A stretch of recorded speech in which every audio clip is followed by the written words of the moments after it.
a clip of someone in Destiny's entourage saying, let's show up and snark that person. That to me seems unlikely. It seems much more likely that Hassan just, picked up the phone and texted someone and said, and I want this person here. But if that was the case, then I think it's fair to point out, now I don't know, a lot of the details of what happened. I don't know really hardly anything about what happened. This is my loose attempt at the best steel man I could possibly construct here. But even in that situation, I think it's a bit excessive to ban literally everybody. And then somebody in chat was saying those people were let into the event. So I don't even know what to think. Truly, I was not plugged into Twitter this weekend. I was playing a shitload of Power World and kind of ignoring Twitter. So I didn't really see the particulars. Close to Fool with $5. Hutch, I feel Soypill purposefully plays dumb to stay friendly with the left flank. He outsourced the actions of Kyle and Hassan to Fox News / organizers. Listen. I don't get the sense from Soypill that he's sweeping. What I get the sense that I do get from Soypill, I don't even know if I should say this I don't know if I feel comfortable saying this. Maybe it would be better to have a conversation with him directly. But I have direct conversations with Soypill and other members of the podcast. We'll privately correspond and press each other on some of the things that we say sometimes.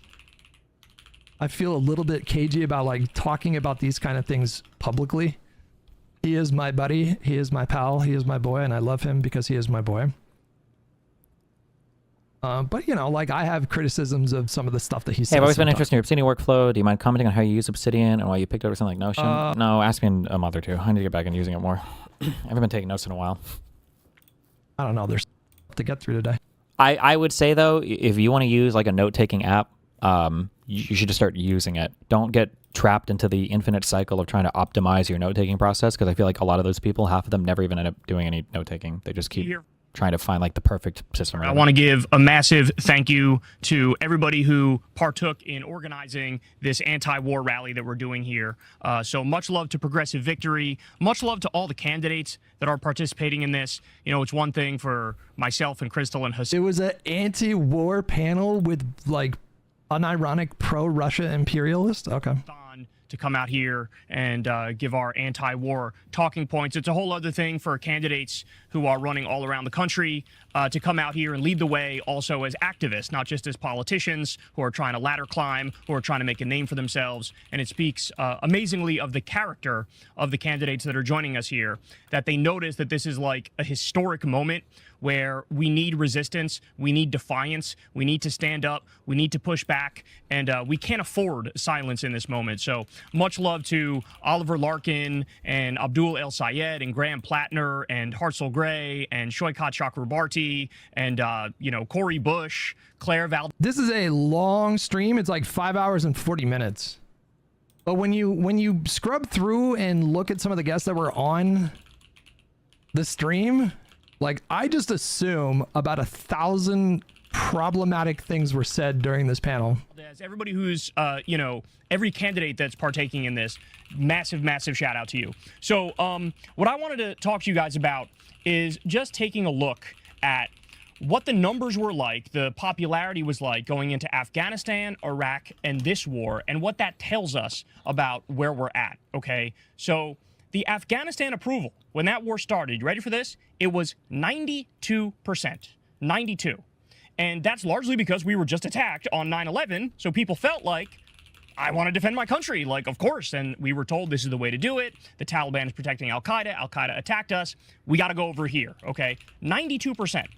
Then we had the war in Iraq 2 years later, and they did a massive... That was I want to say around 60%, if I recall correctly. Brainwashing campaign and propaganda campaign, lying to us and saying that Saddam Hussein was also responsible for 9/11 and that's why we have to go into Iraq. And they were able to successfully pull off that campaign as well, but the support at the beginning was 72% for the war in Iraq. Okay. Would you like to take a guess what the support was at the beginning of this war?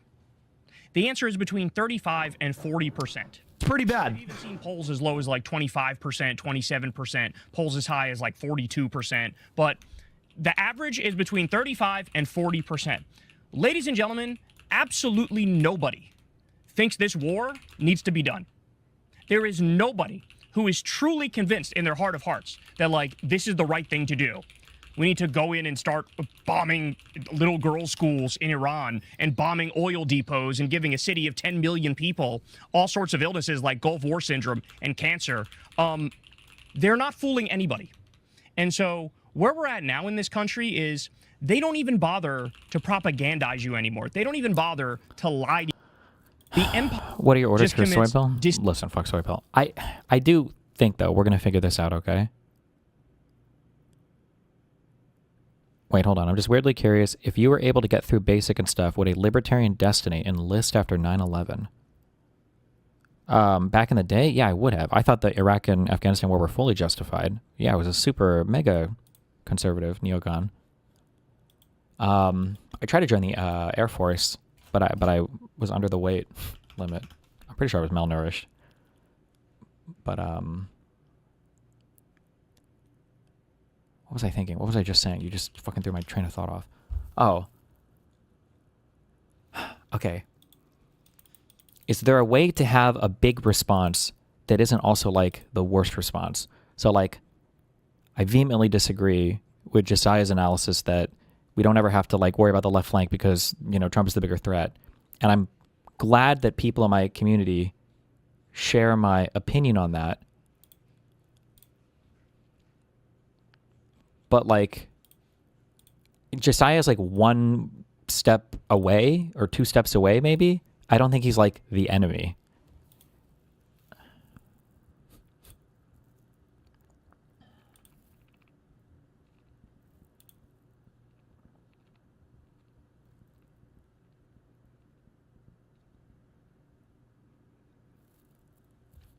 Like, this response is okay, but I feel like this is, like, a little much.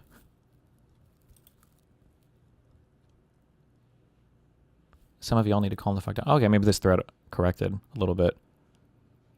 I generally think DGG picked the right fights. This isn't one of them. Okay, I disagree. I think this is a good fight, but not as, like, viciously. Yeah. Don't create enemies by being fucking insufferable.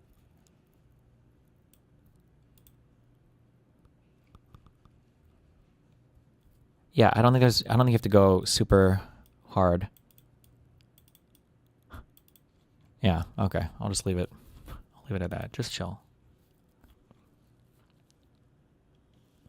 We can't be insufferable anyway? You can be insufferable, but just at the right people. Governed not by politicians, not by serious people. We're governed by dead-eyed psychopaths and sociopaths and bloodthirsty imperialists, okay? That's what all the evidence points to.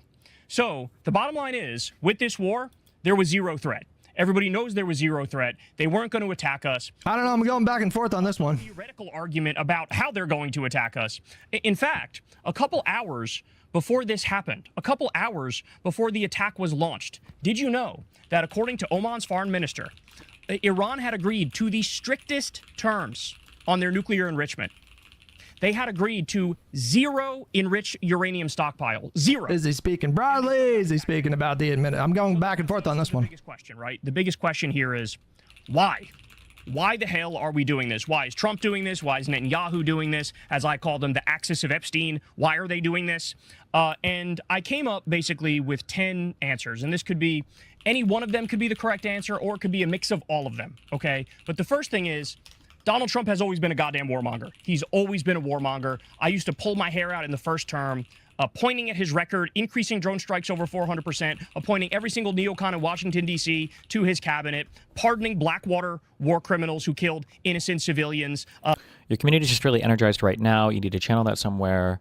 Pondering politics just came under the crossfire. No.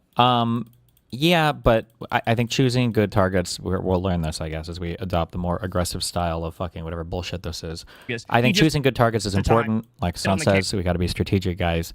I think your energy should go into helping David Pagman. I like commenting on his videos, fighting in that subreddit, fighting in his Twitter mentions. I think that's probably a more productive thing to engage in, yeah. Might as well join because there's going to be counterattacks that go after our bases, so let's just join in. Okay. Then they tried to backpedal from that when they realized that they were announcing that they're beta cucks and that they're following Netanyahu. Yeah, the Plattner connection there is pretty funny, yeah. Led the way. Number 3, Trump had repeatedly said that Obama would do an attack on Iran to up his poll numbers. In fact, there's like probably double-digit tweets of his. Yeah, and I'm just back when going Obama was emails. president, where he said, "Looks like Obama's going to attack Iran because his poll numbers have gone down. Look out for that. He's going to do it, folks. He's going to do it." And then, of course, he ends up doing that, probably naively thinking this will make his poll numbers go up. But what he didn't realize is, hey, idiot, you have to manufacture consent for your attack. You can't just do it and expect everybody to cheer you on, right? So the fourth thing is, and this one I think is the most under-discussed, Trump is certainly blackmailed by the Epstein files and Mossad. Okay. We all know about Epstein's connections Okay. to Israel. Like it's very obvious at this point. In fact, you're the conspiracy theorist if you Okay. those ties at this point. But there's no doubt that they have pictures and videos of him with underage. I think the community generally feels like it's being attacked from all sides and stuff. Like Soypill and Josiah's post comes off like them complaining about having to grab DGG's hand while the community's drowning. LOL. Soypill, yes, he knows better. That's just don't even. That's you can do whatever for that. That guy's fucking retarded. I think for Josiah, a lot of people just haven't looked at a lot of this stuff before, and Point out the sixth thing. I don't know how many more excuses I can make. That's all I got. Okay, listen, Josiah's our boy. There you go. That's all I'm gonna say. Fuck you. Okay. That Can Iran you kind of explain what happened with the Josiah stuff? I didn't get to see it Out there. other than like one One of tweet. Well, he just thinks it's better to just focus on the Trump stuff. Sure, but we can't when they're constantly attacking us. I know, but it's because they're not really getting attacked by us. One of the things I've said before is that like I think people follow predictable incentives. Like you can map out how a person's going to behave based on their incentive structure. So right now you have your path of least resistance. If you're a lib-lefter, okay, your path of least resistance is to come over here and like attack Trump, right? Like if this is like the right, this is your path of least resistance. It's like the shiny road versus like the cloudy road. Yeah. If you fire off at all to the left here, like the second you start shooting, you're going to get mega aggressive pushback. But the only time you're ever even going to see this is if you start pushing. It's the only time you'll be aware of this. So from somebody like Josiah's perspective, there's nothing to do over here, and they would rather just like push over here, and like that's it. But because they don't attack over here, they don't actually see any of this even going on. Is the big issue. Got it. But shouldn't they listen? I mean, I would say when so. we're saying it's going on? I would say so, but in their mind, they're thinking, well, the only reason why you guys are getting hit is because you're infighting over here. If you would just attack Trump with me, they probably wouldn't worry about you, which is true. But then they miss that these people now are growing and growing and growing. And the only way they can grow over here is by taking from us, right? It's not like the DSA Yeah, people are understand what you're expanding saying, their yeah. base with conservatives. Yeah.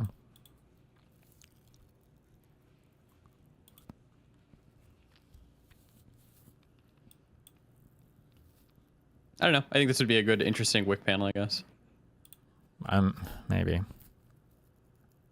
U.S. soldiers went to this secular organization and said that at 30 different military bases, their commanders are ecstatic because they feel like this is a holy war. This is end times. This is going to usher in. Greater Israel is legit a thing? No. There's some people that espouse this idea or have this kind of ambition. But this is not like the mainstream view in Israel. This idea of like a greater Israel where you just take over, like significant territories. The rapture and Armageddon, and Jesus is going to come back on a. Yeah, Dr. Pibb, it's insanely gross. Yeah, I agree. The Hassan What did he say? framed article of the 9/11 shit is just fucking crazy. I don't know what do you want me to say. And finally, Trump clearly thought that this war would be easy, like Venezuela. I mean, I would say like the crux of the Fox News tweet that, they were basically posting that because they felt like, this was ammunition for them. It would make the Democratic Party look bad. And just from this clip, I agree.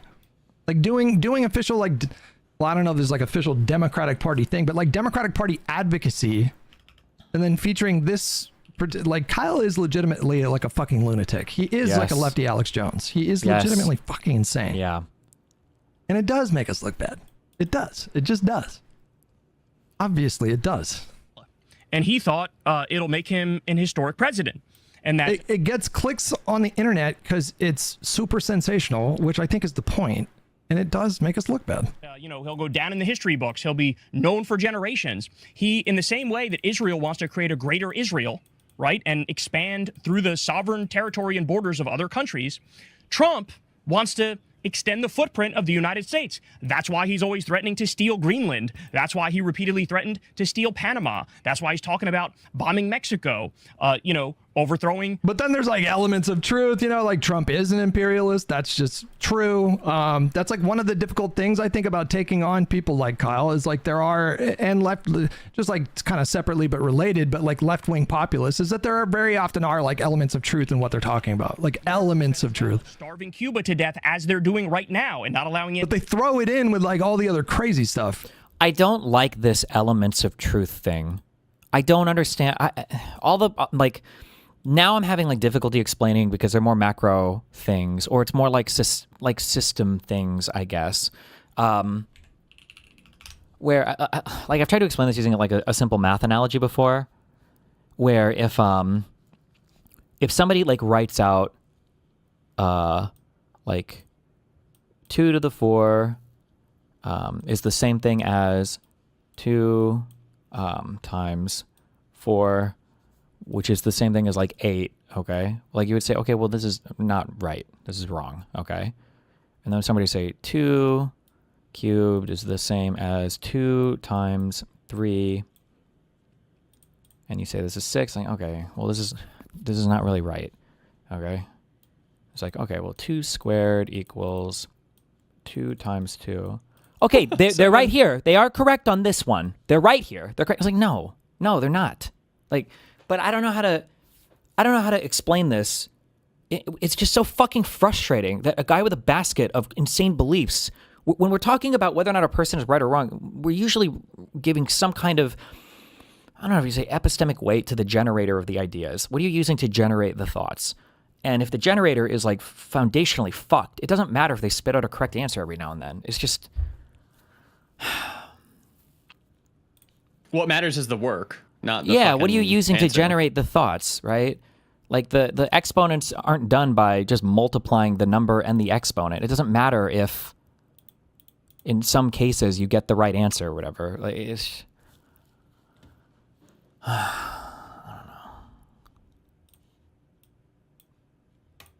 And then, to the uninformed person who's just listening to the argument being made with an open mind, they might be convinced of like a lot of the crazy stuff because he launders in like a lot of the not crazy stuff. And trying to put a puppet leader in there. Trump desperately wants to do our version of a greater Israel. And in fact, Elon Musk's grandfather was part of this movement called the technocracy movement, I believe in the 1930s. And the whole idea behind that was expand the footprint of the United States of America and basically dominate our hemisphere. And that's what Trump wants to do here as well. And so the method used to come to an answer is flawed to be able to describe. Yeah, you can describe it, but it's a thing that I feel like something else is happening in the brain that makes it so like I shouldn't have to explain what I just explained. Like it's so obviously true. Like people are in chat are saying like a stopped clock tells the right time twice a day.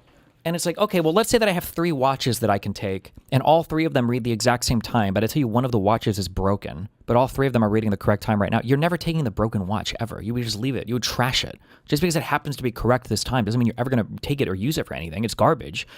But the thing that worries me is sometimes I feel like, and I don't think this isn't true for Hutch, it is true for other people, is when they're okay with the watch being broken or they're okay with the flawed thought process because it's generating some correct thoughts, I think they're more okay with the thought process than they're letting on. That's my issue.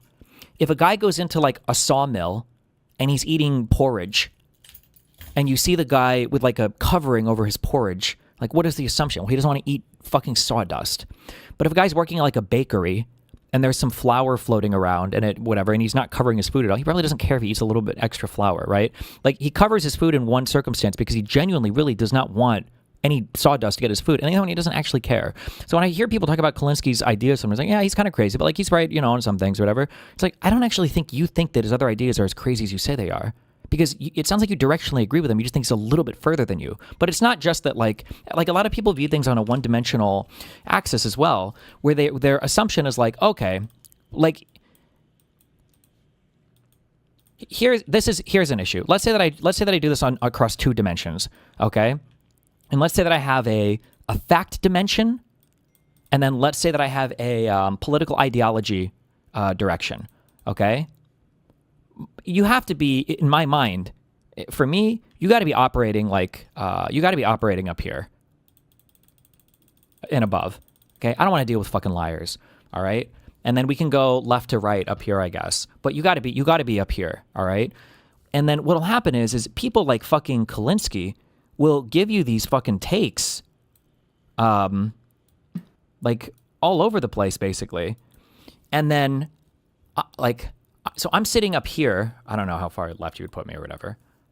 And I'm like, what? Okay, this guy's fucking crazy. But I feel like because I'm considering like an extra dimension of thought.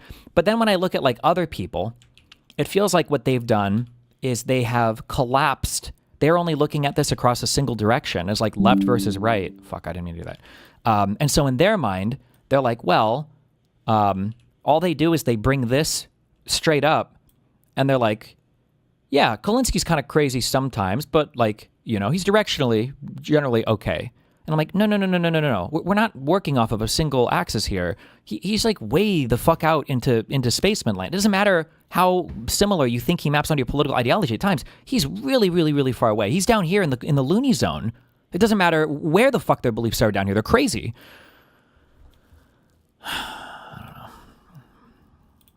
Is also being represented more and more within the Democratic Party. He's saying that Destiny should have been let in. Yes, the reason why I'm bringing up the fact that he was invited and Destiny was not let in is because I don't think David Pacman would ever be so fucking stupid as to literally live stream himself and his weird psychopathic restraining order having besties openly film themselves with their intent to disrupt a speaking engagement. Okay? Because obviously if I were to do that and I got fucking, stopped, I would understand why. Okay? Nothing done. Republicans believed they were going to control the extremists. They were like, What you're applying applies more to Soy Pill. I think Hutch. No, I agree. I don't think Hutch is like masking beliefs. So there's like some big revealed preference here. Center. He's like, no. I don't like the centrists either, but we got to find a Hutch is our center guy. between the centrists and the left, the extreme left. So he talks about the harassment. I mean, that's just nuance. Mao, who prevented D from being there, makes zero sense. Yeah, none of it makes sense. That's just normal nuance, okay?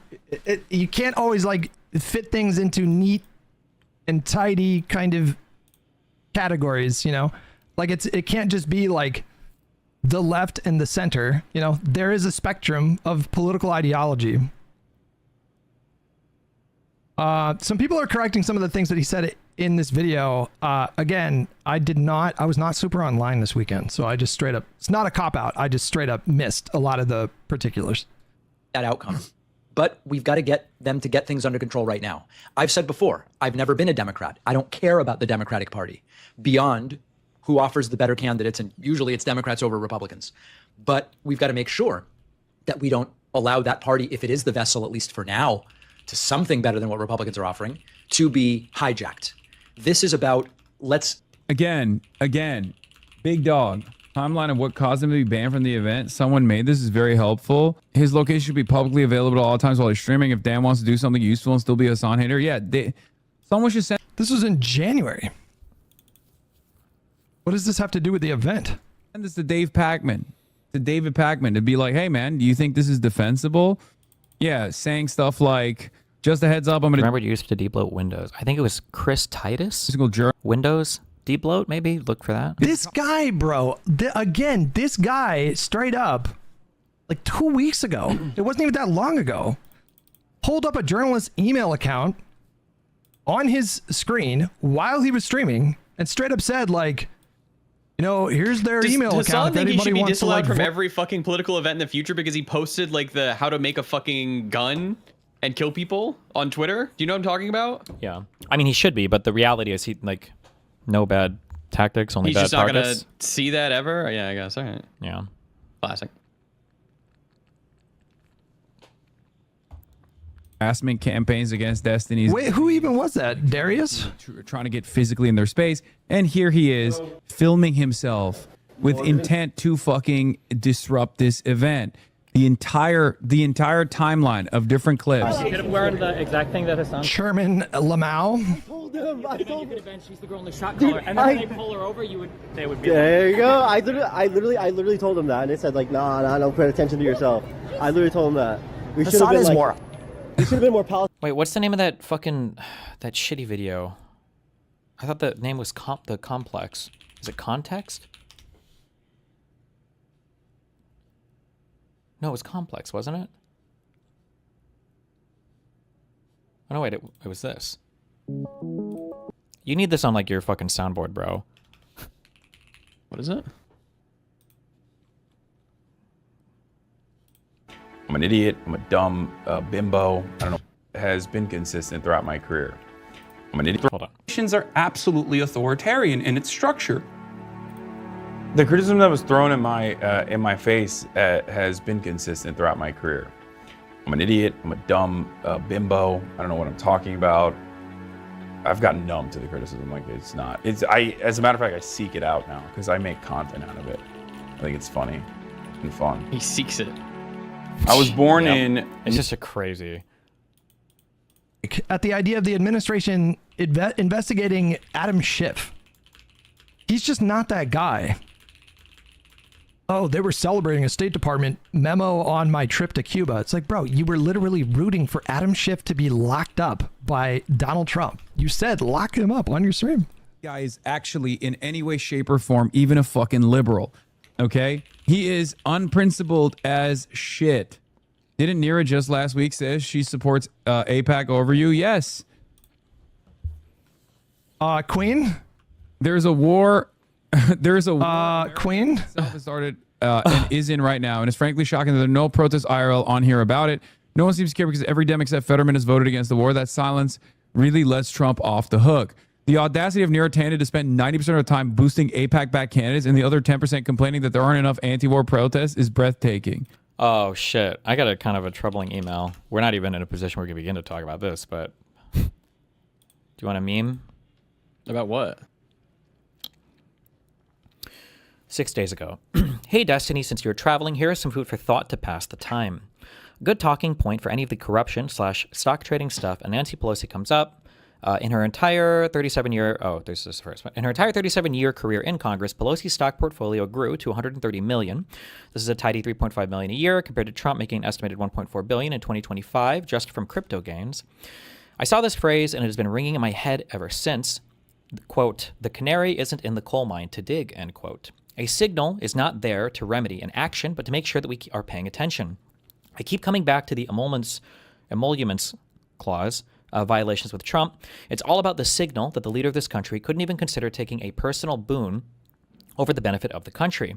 But we let the canary die and Trump won, and as a country we signal to Trump and his cronies that we actually don't care about the corruption, so he's rationally taking it to the extreme this term. Something I've been thinking about for a while is how the anti-vax movement is a vector of attack for foreign adversaries.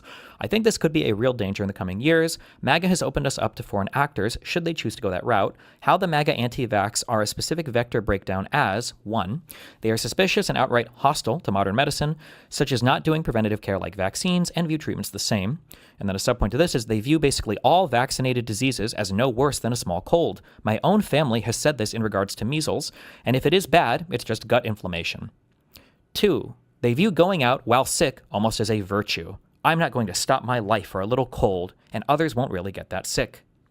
3, they are a demographic more likely to congregate in large crowds weekly, like church, etc. And then 4, there is already a known vector to introduce a pathogen into the population to spread, like raw milk. Raw milk is already susceptible to passing bird flu. The whole raw food market could be hijacked to push a specific supplement / new food that is weaponized. The cyclosporiasis outbreak adds a layer I hadn't thought about. It shows how the Doge cuts also blinded us by cutting tons of monitoring programs. Anyways, hope you have fun at LibCon. Oh, I thought it was interesting. This is some shit that I feel like the super far writers would be like schizoing about, but this one actually sounds like kind of fucking crazy. What? Like that the Trump administration is trying to like make America in a as vulnerable as possible for like a fucking flu or whatever that they're gonna like throw out there. Oh no, not that the Trump administration is doing that to kill us or whatever, but just that because of how fucked all the rhetoric is from the administration, if somebody decided to use healthcare or health as like disease or epidemiology as an attack vector against the United States, we would be uniquely susceptible to it right now. I see what you're saying. Yeah. David Pakman having an issue with what happened over the weekend. You can have this position that he had back then where he didn't want to be associated, especially when it was like super radioactive. How does that in any way like invalidate his? Oh, I wasn't aware of this. Somebody said, whenever you hear someone say CPC instead of CCP, that's a sign they are a China shill 100%. They consider this a very important distinction. The Communist Party of China instead of the Chinese Communist Party. I was listening to your yesterday's stream, reacting to Hassan. Hassan says CCP and immediately corrects himself and says CPC. Might seem like nothing to you, but this is a strong indicator of a Chinese shill or a China shill. His criticisms of what happened at that campus over the weekend. Reputational concerns. Official statement from Pangburn regarding June 22nd event in Queens, New York. I regret to inform ticket holders that David Pakman has chosen to withdraw from his scheduled appearance at the anti-Trump tour event. Wow. He thinks he's pointing out some inconsistency here. Like, but like, what is the inconsistency? Crazy. That's crazy. So the guy you chose to defend. So when the College Democrats of America do the same thing you did last year, when the College Democrats of America did the same thing you did last year, you side with the same thing is doing a lot of legwork there. On May 9th. Is doing a lot of legwork. Informed of the event details, including some of the public accusations that Destiny is currently defending himself against. With full knowledge of these circumstances, David agreed to participate and sign his contract, allowing us to proceed with a formal public announcement and ticket sales. On May 9th, shortly after the announcement was made, David informed us that he had received some negative feedback regarding his participation. Despite previously indicating that he is not troubled by this and suggesting that the negative feedback may have been instigated by agitators, David and his team later cited reputational concerns as their reason for backing out. Destiny sounds like an attack vector to attack Trump on and a talking point to convince Republicans. Only Republicans will die if a new virus comes. This will allow Democrats to take over permanently. This has been Trump's plan. No, the problem is that like even if one of these things were to happen, they wouldn't even believe it.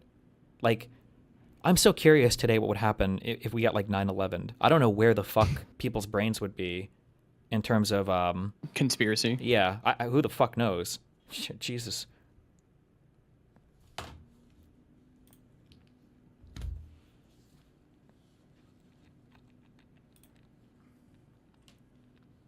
Should I tweet at him and say, hey, David? Oh my God, this fucking guy. This fucking guy. Fucking guy. It's a video of him talking about how he's, apparently he's opposed to what he perceives to be like mass harassment campaigns. And then all throughout the video, he's doing these very obvious dog whistles. I don't even know if I would say it's a dog whistle. I would just say it's a whistle, but. To his audience, to brigade the fuck out of David Pakman. He is doing. Oh, for brigading Pakman? Yeah, that's true. Not so subtle harassment campaign in that video. It's also fucking absurd. All right, we got to switch away from the drama a little bit. This interview got people talking. Crystal Ball interviewed a Democrat, elected Democrat who serves in the U.S. House of Representatives. Fuck, I was going to watch this today. His name is Rep. Adam Smith. I don't know what district does he serve in, guys.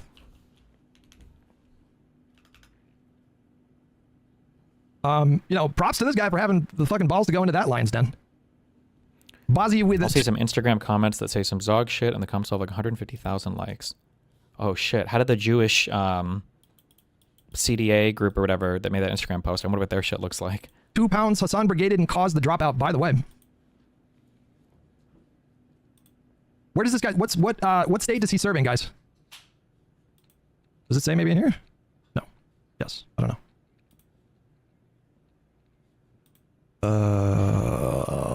I'm gonna guess Michigan. I'm gonna say Michigan. I don't know. Let's dive in. Let's go. All right, guys. We are now joined in studio by Representative Adam Smith. He is a Democrat. He is from Washington. He is the top Democrat, in fact, on the House Armed Services. You get so defensive, Hutch. You actually reached out saying you wanted to have a conversation about the future of the Democratic Party and your ideas therein. So very excited to have that convo. Welcome. Listen, just immediately the guy's got moxie. The guy reached out and asked to have a live debate with Crystal Ball. Listen, we need more of these courageous libs. This is exactly what I have been saying is necessary in this moment. It's not that we should take a position of like blacklisting any appearances in these spaces. If we just concede all that territory, that's bad. If we look like we're trying to like blacklist people, that's an optics L. We need people that understand the dynamic and that go into these spaces ready to have like a little dogfight. Yeah, good to be on. Thank you, Chance. Of course. So before we get into all of that, You are at the center of a bunch of very impactful votes as the ranking member on the House Armed Services Committee. So if you don't mind, I wanted to start by talking to you a little bit about the NDAA, that's the National Defense Authorization Act. Section 224 has been of a lot of interest to our audience. This is what would effectively partially merge the U.S. military with the Israeli military. You were originally in support of it. You changed your position on it. I just wanted to know about your thought process here. Merge the U.S. military with the Israeli military. What it does is it talks about co-development programs. Yeah, So we can actually put element 1 up on the screen. One time I wait, are you here right now? Yeah. I tweeted out a joke that like one of the most special moments of my life is when I like drive to the local grade school to give flowers to my girlfriend. Do you remember this?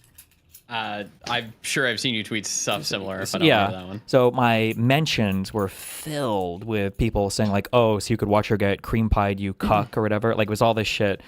And it was one of the times I realized this was. I think the AIs unfortunately are way more sophisticated now. But I realized like my my comment section is insanely botted, right? Like, and I think that the bot network, whatever picks up on my tweets or whatever, it couldn't read the sarcasm, or I don't know if you call it sarcasm, but like the joking part of my tweet, you know?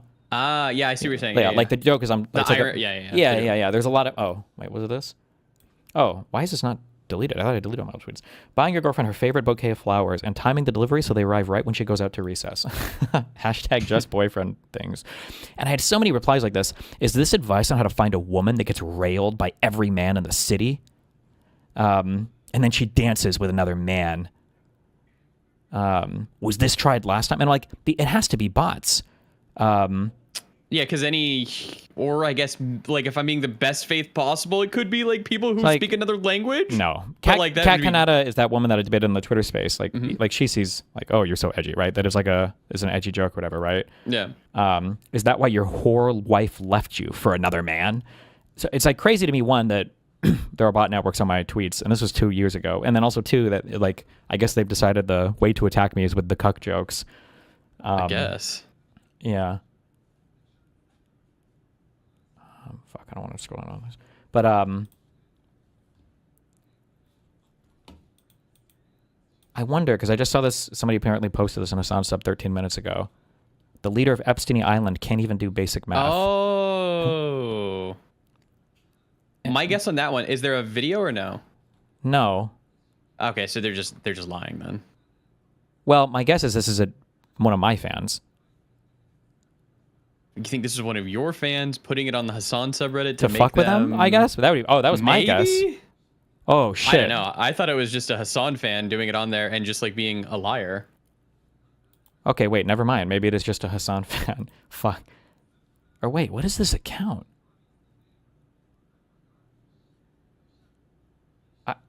Okay, it's. I don't know what this account is. This is weird. Unhinged shit, but that guy made 2 posts on the Epstein subreddit way back in 2022. Okay. Seems like a Hassan fan, yeah. But there's only like 3 posts on this whole account. But this comment was even edited though. Sometimes it's hard to tell because the people operate in such a cult-like manner. You don't know if it's a bot or like an actual person who's just like a bot, you know? It pains him so bad that he will never be relevant as Hassan. Even his racist community jumped ship and moved to Asmongold. So now he's trying his hardest to get them back. In fact, there is zero difference between an Asmongold Twitch chat and an Epstein Kickstream chat because it's the same racist right-wing Euro bros who LARP is American follow both. It feels like this is not a real person, but it must be a real person. I don't know. It's hard to tell sometimes. Oh, and they always have all their fucking comments hidden. It is, but even if I look through the comment history, I don't know if I can tell anymore between who's a bot and who's not. It's near impossible, I'd say. Yeah, at this point, yeah. Especially because some of the posters are so dumb. Like, some of the bots might even be more sophisticated than the people posting. Unironically, yes. Holy shit, what a moron. Time has outgrown him. He was great in 2016 when the left had literally no one here. A little comeback in 2022 when the manosphere was really rising. Now he's just not needed anymore. His shtick got old. I don't, like... Do people really look at this and they legitimately think I don't even know. It's hard to say. Yeah, possible.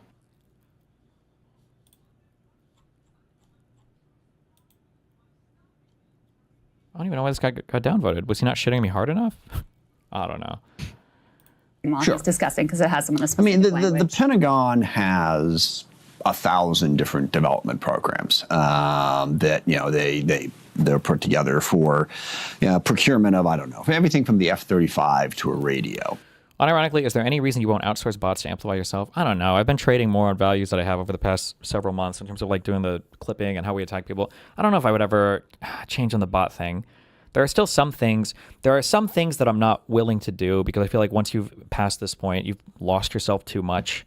Like, I don't think I would ever be in favor of like fabricating a rape allegation or like what Pixie and all these people have done to me, or like lying. Like I think that lying is such a crime against the brain and humanity as a whole. Like, I don't know. These are like fights I'm not generally willing to participate in.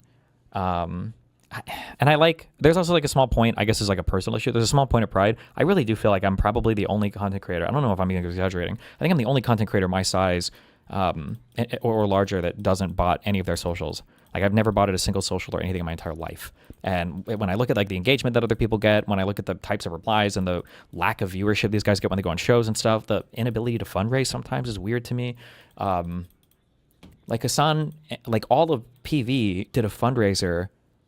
They get like 30K. I think it was like 40 or 50, but like, yeah, I was like, I feel like, yeah, I don't know. That's crazy to me. I don't know. And when you do that, you develop a program of record, and the Pentagon works on it. We have, over the course of the last decade, had 3 programs that we co-developed with the Israeli military around drones. Sorry, not around drones, around missile defense. Counter drones. And so the point of those programs was for the 2 militaries to work together to develop them. Okay. Now, neither controls the other in terms of how they use them. So those were just co-development programs. In this section. Okay, hang on. Now I got to look it up. So I just want to. We should know what state he serves. Look into his bio a little bit. Rep. Adam Smith. Rep. Adam Smith, Wikipedia. Born June 15th, 1965. He serves as U.S. Representative for Washington's 9th Congressional District since 1997. Almost 30 years of serving in the House. After law school, Smith worked as a private practice attorney with Cromwell, Mendoza, and Beller. From 1993 to 1995, he served as a prosecutor for Seattle. 96, he worked temporarily as a pro tem judge. He served in the Washington State Senate from 91 to 97. He was 25 years old at the time of his election in 1990, defeating a 13-year incumbent. November is after October. That's the 11th month, right? November is when our midterms are. What is the date for... November 3rd. The Israeli elections are October 27th. Wow. Person overlook all 3 of those programs, and let's explore the possibility of more co-development programs. Right. So it says to expand and accelerate bilateral defense technology research, development, testing, evaluation, integration, and industrial cooperation. That goes on to spell out what all that means. Right, and it didn't create any new program. By the way, missile defense was the big thing that we had there, and it just so that was the point of it. And mostly, I see this as a benefit to the U.S. military, particularly when you're talking about missile defense. The Israeli military is really good at it. They can help us develop those systems so that we have a better system. I think it's an incredible exaggeration to say that this would merge the U.S. military, because out of thousands, literally thousands of programs, we would have 3, 4, maybe 5 or 6 that we were co-developing with the ID. Now this is interesting to me because I saw people tweeting about this, and the way that people online were tweeting about it was saying like, oh, they're voting to merge our militaries, which that put up a red flag for me right away. I didn't bother to look into it, but I was like, okay, I'm a little skeptical of that. Did you guys see tweets about this? I saw like 100 tweets about this. Did you guys see what they're doing in Congress? They're going to merge our militaries. Yeah. But you've changed your position now, correct? You opposed it. So what I was half listening to that. Oh, is this the claim about the U.S. and Israeli military are going to merge or whatever that people were talking about? Is this an actual talking point? Yes, for a little bit. It was fucking retarded, yeah. Do it, but I was like, okay, I'm a little skeptical of that. Did you guys see tweets about this? I saw like 100 tweets about this. Did you guys see what they're doing in Congress? They're going to merge our... Did you watch The Odyssey already? I did. I thought it was sick as fuck. When Brad Pitt shows up and he does the jump whoosh, and he stabs the dude in the neck. Damn. our militaries. Yeah. But you've changed your position now, correct? You oppose it. So what are your concerns? Because I'll tell you the concerns, for me personally, I think shared a lot by our audience is you are well aware there is a reckoning happening with regard to the U.S. relationship 100%. with Israel, especially in the Democratic Party. Yeah. And so what appears from the outside is that while votes are increasingly becoming difficult for Israel to win in terms of overt aid being granted, this would be a way to secure the Israel-U.S. relationship without having that transparency and that democratic accountability that would come from a vote. So that's the concern, is that it would make the Israeli-U.S. military relationship more entrenched in a way that lacks any sort of democratic accountability. It's already pretty fucking entrenched. That at all. I mean, what we're talking about. What are your concerns then? Well, sorry, two different questions here. My concern is I don't support the Netanyahu government, and I certainly don't support what Ben Gvir and Smotrich are doing. And that's been, I think, the real challenge for me is Israel has a right to exist. Israel is threatened profoundly by Hamas, Hezbollah, Iran. So how do we help them defend themselves? Well, at the same time, they've got a government that's frankly out of control, particularly in the West Bank. I associate myself with Rahm Emanuel's speech in Tel Aviv last week, where he said Netanyahu has decided that he is going to be able to defeat all of his adversaries. So whether you're talking Lebanon, Gaza. I saw so much of that. Yeah, it was everywhere. Everyone was like, they're merging our militaries. And then with Smotrich and Ben Gvir, you've got people who really do want to drive all of the Palestinians out of Gaza and the West Bank, and they're in the government. Okay, so every person I've ever met who has heard of you, mostly through TikTok clips, only has positive things to say. Unironically, usually something along the lines of, oh, that guy with the blue hair is pretty smart. I think the negative shit isn't out there naturally and likely only comes up through targeted email campaigns whenever the snarkers learn you're going to be at some event. Yes, that is how that works. Like, I know they did an email thing for the plushie and for David Pakman the first time. One of the reasons maybe why you're seeing such a big kick up of shit right now is because there was a lot of pressure to get me canceled from the LibCon event. I don't know if I talked about this on stream, but there were emails and there were people that I had to talk to. And for the first time in my life, I started throwing my shit around a little bit. There was a conversation behind the scenes where it got to the point where I said, if somebody, I'm like, there's no way that you can kick me from this event because this guy is scared because of some email he got. Like, I'll replace the sponsor here, because it was for like 20 or 30K. I was like, I'll sponsor the fucking event if we're talking about this guy dropping out. Like, so I sat on business finally. Okay, a little bit on this, and it actually worked out fine. And obviously nothing exploded, nothing went horrible. Did they drop out or no? No, they didn't. No, and nice. I went to the event and nothing bad happened. It was like, just no, the trust event me. was amazing. Yes. But the I mean, like, you can see the whole origin, the genesis of that entire email thing was a person in Gisticle's chat was making posts on Hassan Piker's subreddit saying that they should email the LibCon people, and people were doing it from that sub, and probably from Gibby Farms too. But I think that people are so used to getting me canceled from events when that didn't work, especially for LibCon, I think that probably sent them into a bit of a tizzy. So that's probably some of the reasons why like Gisticle has been a little bit more directly involved, and Hassan has been amplifying them. It's probably really irritated that I didn't get canceled from that Blew event. their mind. So the basic idea of the program when it was first presented to me, like I said, it's co-development programs, and like missile defense, something we could definitely learn from Israel on. And it's a program. You can decide whether or not to do co-development programs. And by the way, if we decide in Congress that we don't like that program, we can vote it down. It's not outside of the democratic process. We don't have to vote and approve every single program of record that the Pentagon develops. So I don't agree with that aspect of it. But a couple of constituents in particular reached out to me and explained that, look, at this point, voting for anything that integrates the U.S. and the Israeli government further, given where the Netanyahu government is at, is just a statement we don't want to make right now. And I agreed with that. And that's what caused me to change my mind on that particular issue. So you've said you would vote against that on House floor. I would vote to remove it from the bill, yes. So you are ranking member, House Armed Services. That makes you one of the four most important people in D.C. in terms of what ends up in the NDAA. And for our audience, except for the fact that I'm in the minority. You're in the minority, of course. And I don't control what the majority does by any stretch of the imagination. But what I wanted to know is if you would use that position when it comes to conference, which is when this is for our audience, I know obviously you know this, when the Senate version is merged with the House version and any difference or reconciled. I will advocate for the removal of that provision. And if it's not removed, will you refuse to sign off on the conference report? I don't know that I would go that far. It depends on what else is in the bill. I mean, look, the bill itself has the massive problem that it's continuing to fund the war in Iran, which is an utter disaster. So. True, but $10, obviously Trump is the devil, but USA intervention there has been more beneficial to Palestinians. I understand leftists want Israel to fall, though, but few of them will say they want Israel to be bombed. I am probably not going to vote, almost certainly not going to vote for the bill as it comes off the House floor now, just in and of itself, regardless of that particular section. Just because of that one section, I don't know that I would vote against the entire bill. Well, that was actually the other thing I wanted to ask you about is, why are Democrats considering supporting an NDAA at all while Trump is prosecuting a disastrous, illegal, unconstitutional war, which to your credit, you've been very vocally outspoken against? Yeah, well, there's a couple of layers to that. First of all, and this is where we get into... He's going to try to hit her with nuance and complexity, and that is not something that Crystal Ball historically has demonstrated a capacity for. some of those divisions within the Democratic Party. I believe that we do need to have a Department of Defense. We need to support our troops. We have national security threats that we have to be prepared to deal with. All right. So do people disagree with that? Well, there are some. Look, the Democratic Socialists of America in their platform is defund the Department of Defense. Yes. It's in their platform. Yes. The candidates that you're. Yes. I wonder if she's going to engage with that. No, because these people have the most. Crystal is smarter than this. As sad as that is, people attacked Kamala Harris because Kamala said she wanted to have the most lethal military, like that the U.S. ever had.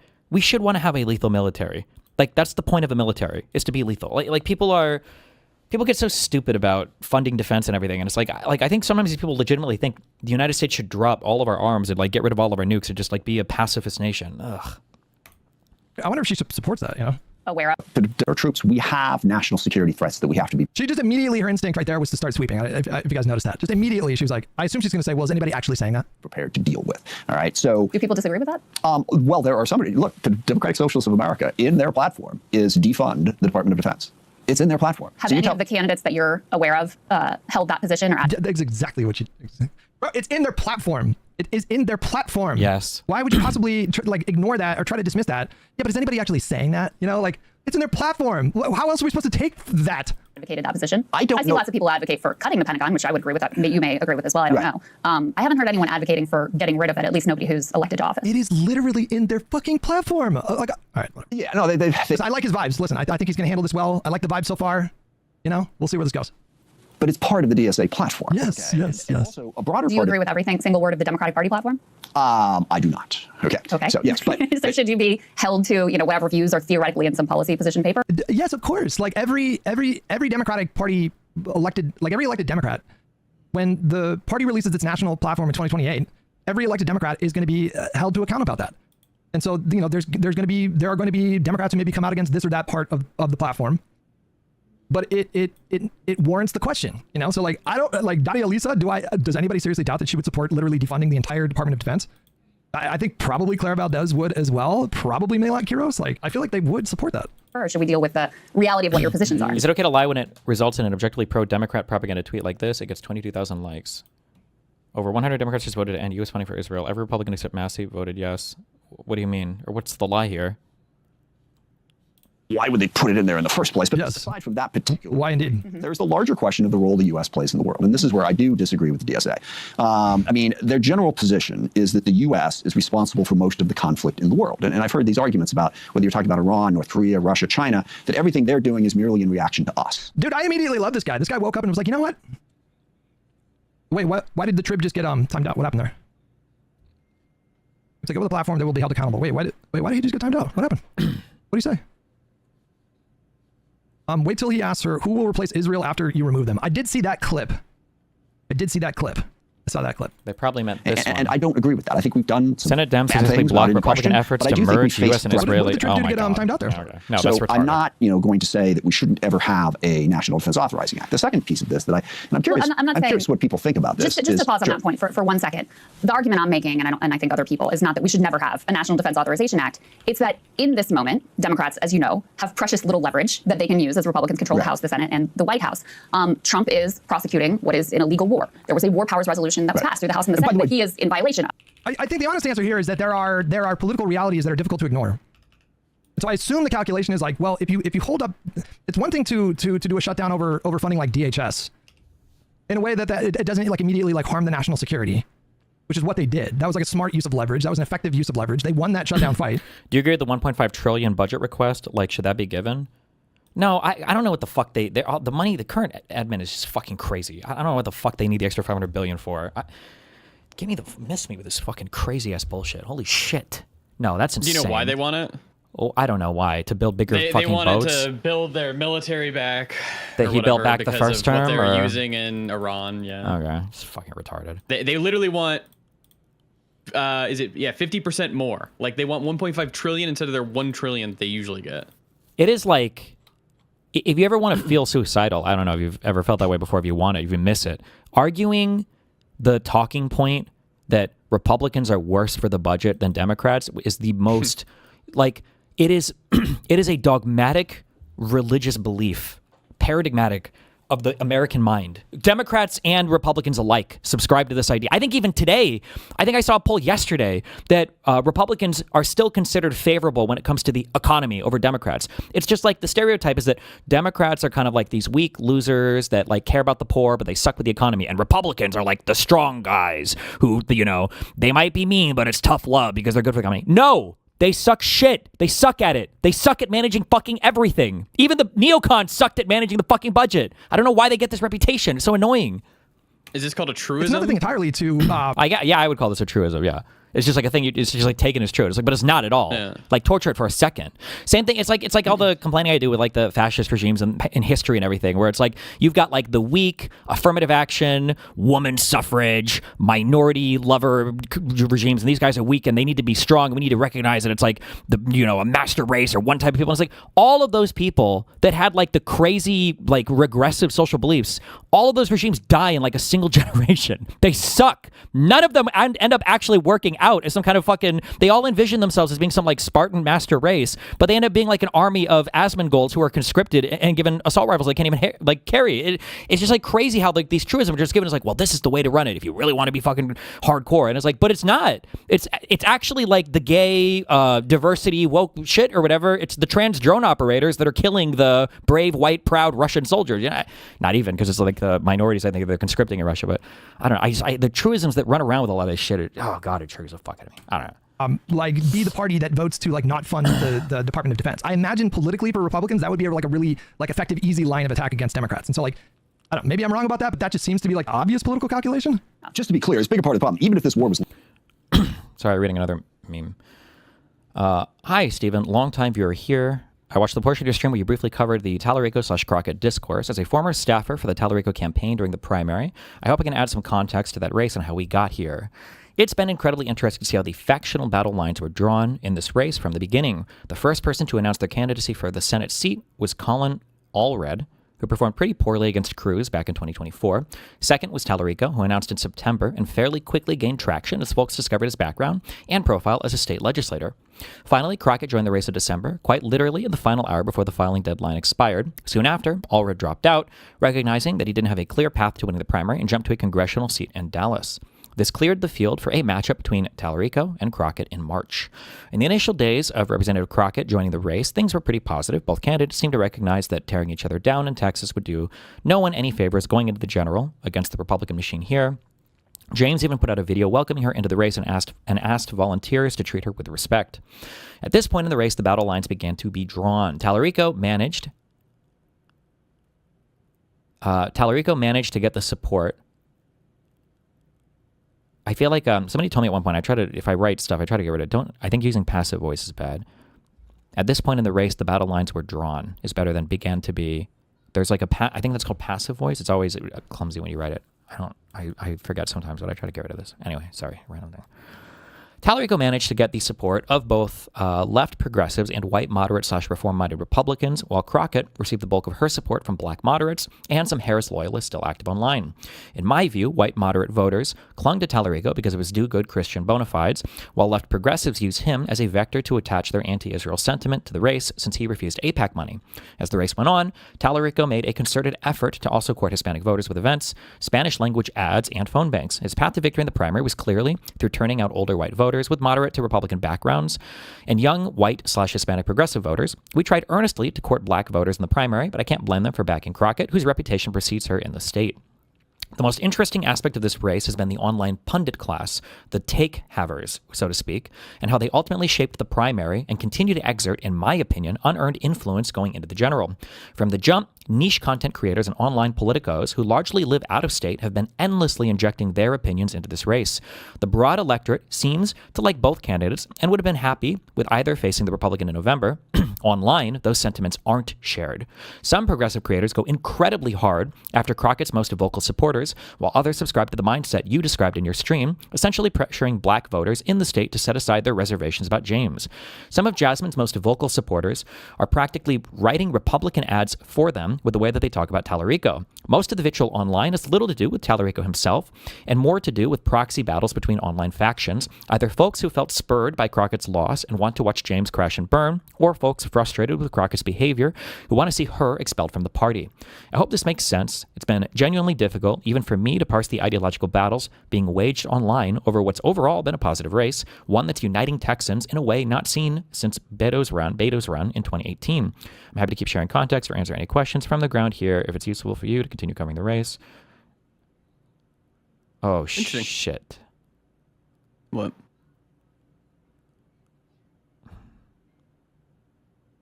What?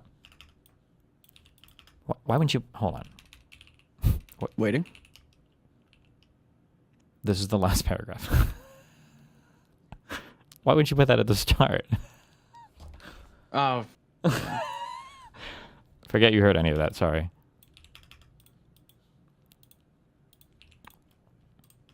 Heard what? Yeah.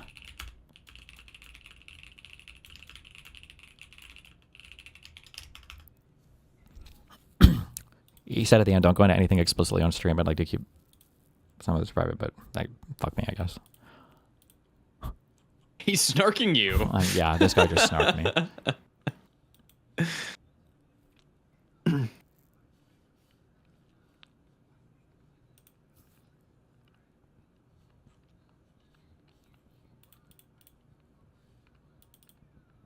Legal, it would still be a disastrous, stupid, terrible, horrible idea. We 100% agree on that, but it is also illegal. Yeah. So why not use this moment when they would dearly like Democratic votes? I'm not disagreeing with you on that at all. Yeah. So you think that? So you won't support an NDA, and you don't think the rest of the Democratic Party? There will probably be some who will and some who won't. I mean, and again, what are they talking about? NDA?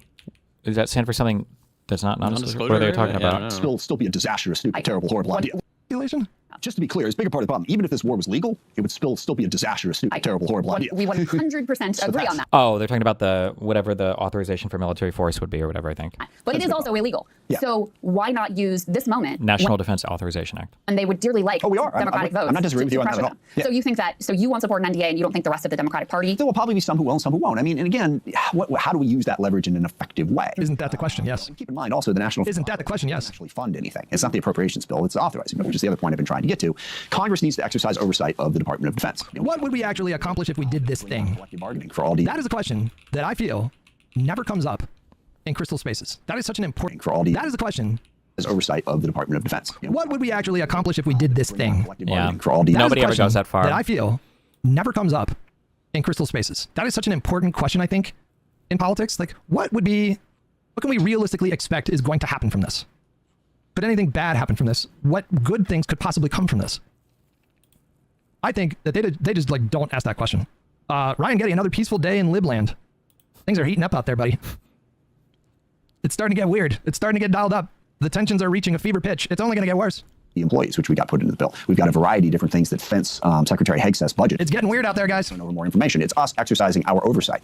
If we pull back from that and don't do anything, that winds up with the executive branch having all the control and all the authority. If we just don't pass anything. So there are some things in this bill that exercise oversight of the Pentagon. We step back from that. Trump just goes and does what he wants to do without any congressional oversight. So that's the balance. Because I think the mistake when you say leverage, the notion is if we say we won't vote for it, the Republicans will therefore give us this, this, this, and this. Well, it'll put some pressure on them. Yeah. I mean, a lot of the. I like this guy. I immediately like this guy. Sure, it will, but they may not. But it's fanciful.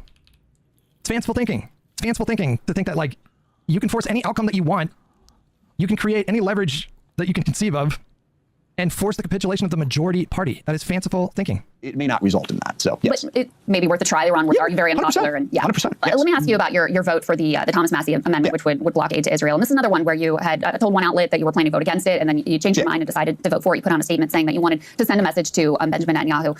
I'd love for you. There's actually been a lot of pro-Israel folks who've been attacking you, saying you gave in to pressure tactics, etc. I'd love for you to explain your own words how you came to this place, because I do think your vote and others are quite extraordinary, given where consensus within Washington has been on the relationship with Israel. You had even Nancy Pelosi voting for this amendment yourself, given your position and your track record. You're someone who's been supported by AIPAC. Just take us through This is going to take That's fine. Take your time. Okay, because it's like, let me try to explain this like you're 12. Bad Company with $5. At least Crystal is making strides. She didn't open up with, why the fuck are you here?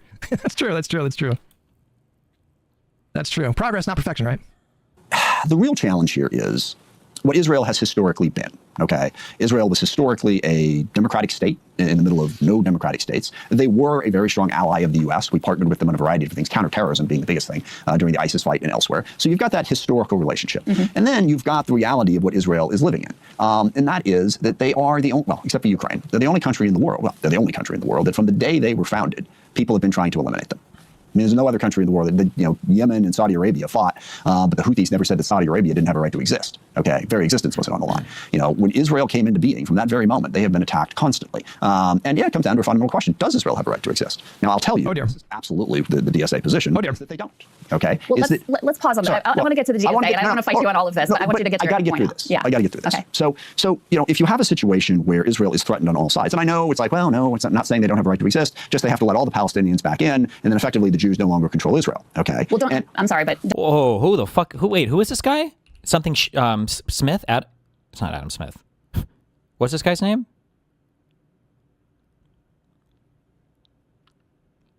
It's on the screen. I know. Just making sure you guys are paying attention. Oh my God, he's reincarnated. He's come back to join us. Adam Smith. He is a representative from Washington. Okay. Right now, correct? Yes. Okay. Oh my God. Are we about to get a Democrat who can accurately describe the existence of Israel and their prior problems, but still be critical of Israel at the same time without being fucking retarded or unhinged? Is that possible? That Hold doesn't on. happen. don't you as an idea of equal rights for all ethnicities something that you, in theory, support as a Democrat? Well, sure, but the practical result of he shouldn't need to explain the dynamic the way that he is explaining it here. Like, he shouldn't have to explain this. The nuance, and just like her instinct is always to reduce. Yes. The problem is that I just don't know how to do this for Americans. I'm sorry. But when Americans start talking about doesn't there need to be equality for all the ethnicities? You're just not really qualified to talk about any other conflict on the planet. It's such an unbelievably simplistically stupid way of viewing it's just a dumb way of viewing conflict. It doesn't make sense. I understand in America, because we're invincible, because of that huge military and everything that you hate so much, you have this very naive or weird concept of what it means to have all ethnicities equal. But that's because there's no ethnic threat in the United States, unless you're a neo-Nazi. And there's no group of people trying to migrate 250 million people into the United States. By the way, if China somehow broke apart from Asia and drifted over and attached itself to California, and 300 million Chinese people wanted to immigrate to the United States, you better fucking believe that would be hella illegal. One, we have caps on legal immigration. By the way, that cap is even broken down as a percentage from what nation people can come from. I don't know if you knew that or not. I think it's, of all the legal immigrants that come in, I think only 8% can come from a single country. I think it's 8%, isn't it? Or is it 13%? But is it 7%? Somebody said only a small percentage can even come from each country. That's on the books, and that's American immigration law right now. We'd have no demographic threat unless you're a neo-Nazi and you think that. So the idea that well, shouldn't Israel, if we believe in equal rights, isn't it fair to say that Israel should be forced to have 500 million Palestinians move into their country? Wouldn't that be fair? It's such a fucking stupid American brain question. It's just so disqualifying. It's like somebody wanted to talk build orders or strats in StarCraft, and they're fucking Silver League. And I'm like, bro, you don't even know how to build units. Why the fuck are you trying to talk builds? You shouldn't even be in this conversation. Arguments to pithy questions that don't really get at the complexity that he's trying to dive into here, of this is, if you say, there should be equal rights within Israel, but if Israel allows it, they cease to exist as a country. No, they cease to exist as a Jewish ethno-state. That's every state in the Middle East is an ethno-state. very different from ceasing to exist. No, Israel would cease to exist if this one state solution that they imagine were to happen. It's one contiguous piece of land, full right of return. Day one, Israelis would be a political minority in the state. The consensus. Jews I don't know, Jews who would be the most likely governing body for Palestinians at this point? It's also, and it's not the Palestinians' fault, but how many Muslim countries in the world? 50 to 57. How many Arab majority countries in the world? 22. How many Jewish countries in the world? Please say 2. Okay. One. Two. The USA and Jewland. Base. Like, how many more countries do you need? Bruh. How many more do you need? Sheesh. Sheesh. I don't know if like Hamas still has the support of the people. I don't know if like Hamas has more support than like the PA.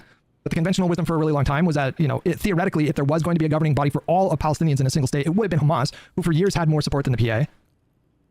Don't know if that's changed. Maybe that's changed. I'm not sure. But, just not technically true. I think the way that it works is the PLO is a conglomerate of multiple political parties. It's like I don't know what you call it, a thing.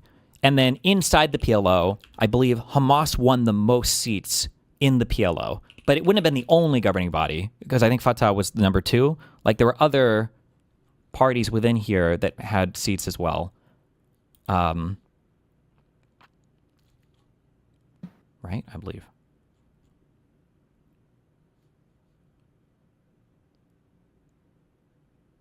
And then the PLO is the largest body in the Palestinian Authority. No, wait. The Palestinian Legislative Council. This is not the Palestinian Authority. Or is this the Palestinian Authority? Hold on, wait. Oh no, you're looking clueless right now. No, it's the way that this is broken down is really fucking weird. Because the PLO itself, I don't think is a party on its own. So it's a coalition of parties. And then I believe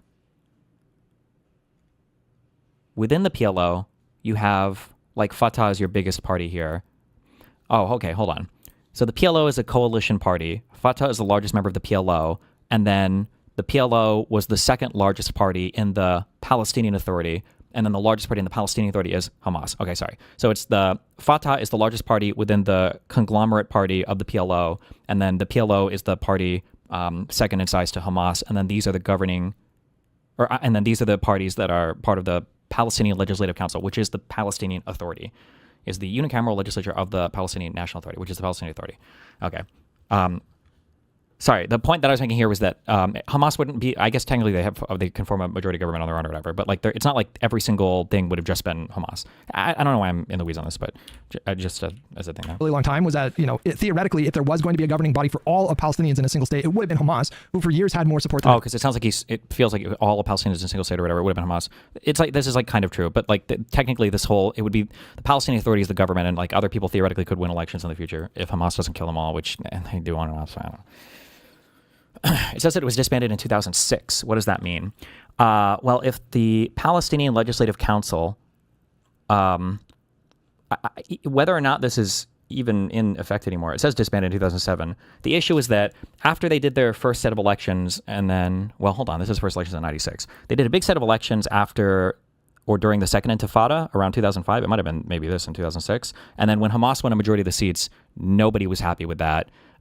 Like Israel and Bush were not happy with this, and they tried to change it, and it didn't work. And then Hamas basically said, "Fuck you." And most of the seats that they won, I believe, were related to like voters in Gaza, I believe. And so they just basically became the de facto governing body in Gaza. And then the PA or the PLO became the kind of the governing body in the West Bank. And I guess this like unicameral legislative thing where there's like a cohesive Palestinian government that represents both sides doesn't really exist anymore. I don't know if it was formally disbanded. This says it was disbanded, so maybe it completely doesn't exist. But I think that like it's just like the PLO and the PA are the governing body in the West Bank, and obviously they don't get anything from Hamas. There's no back and forth with them. The PA. Don't know if that's changed. Maybe that's changed. I'm not sure. But just immediately day one, Israel would be renamed to Palestine. And then if like Hamas was the governing body, I mean, listen. We're talking like maybe Holocaust 2.0, but definitely like a massive ethnic cleansing campaign where just every Jewish person was kicked off the land. Like that would have been what the consequence of a single state.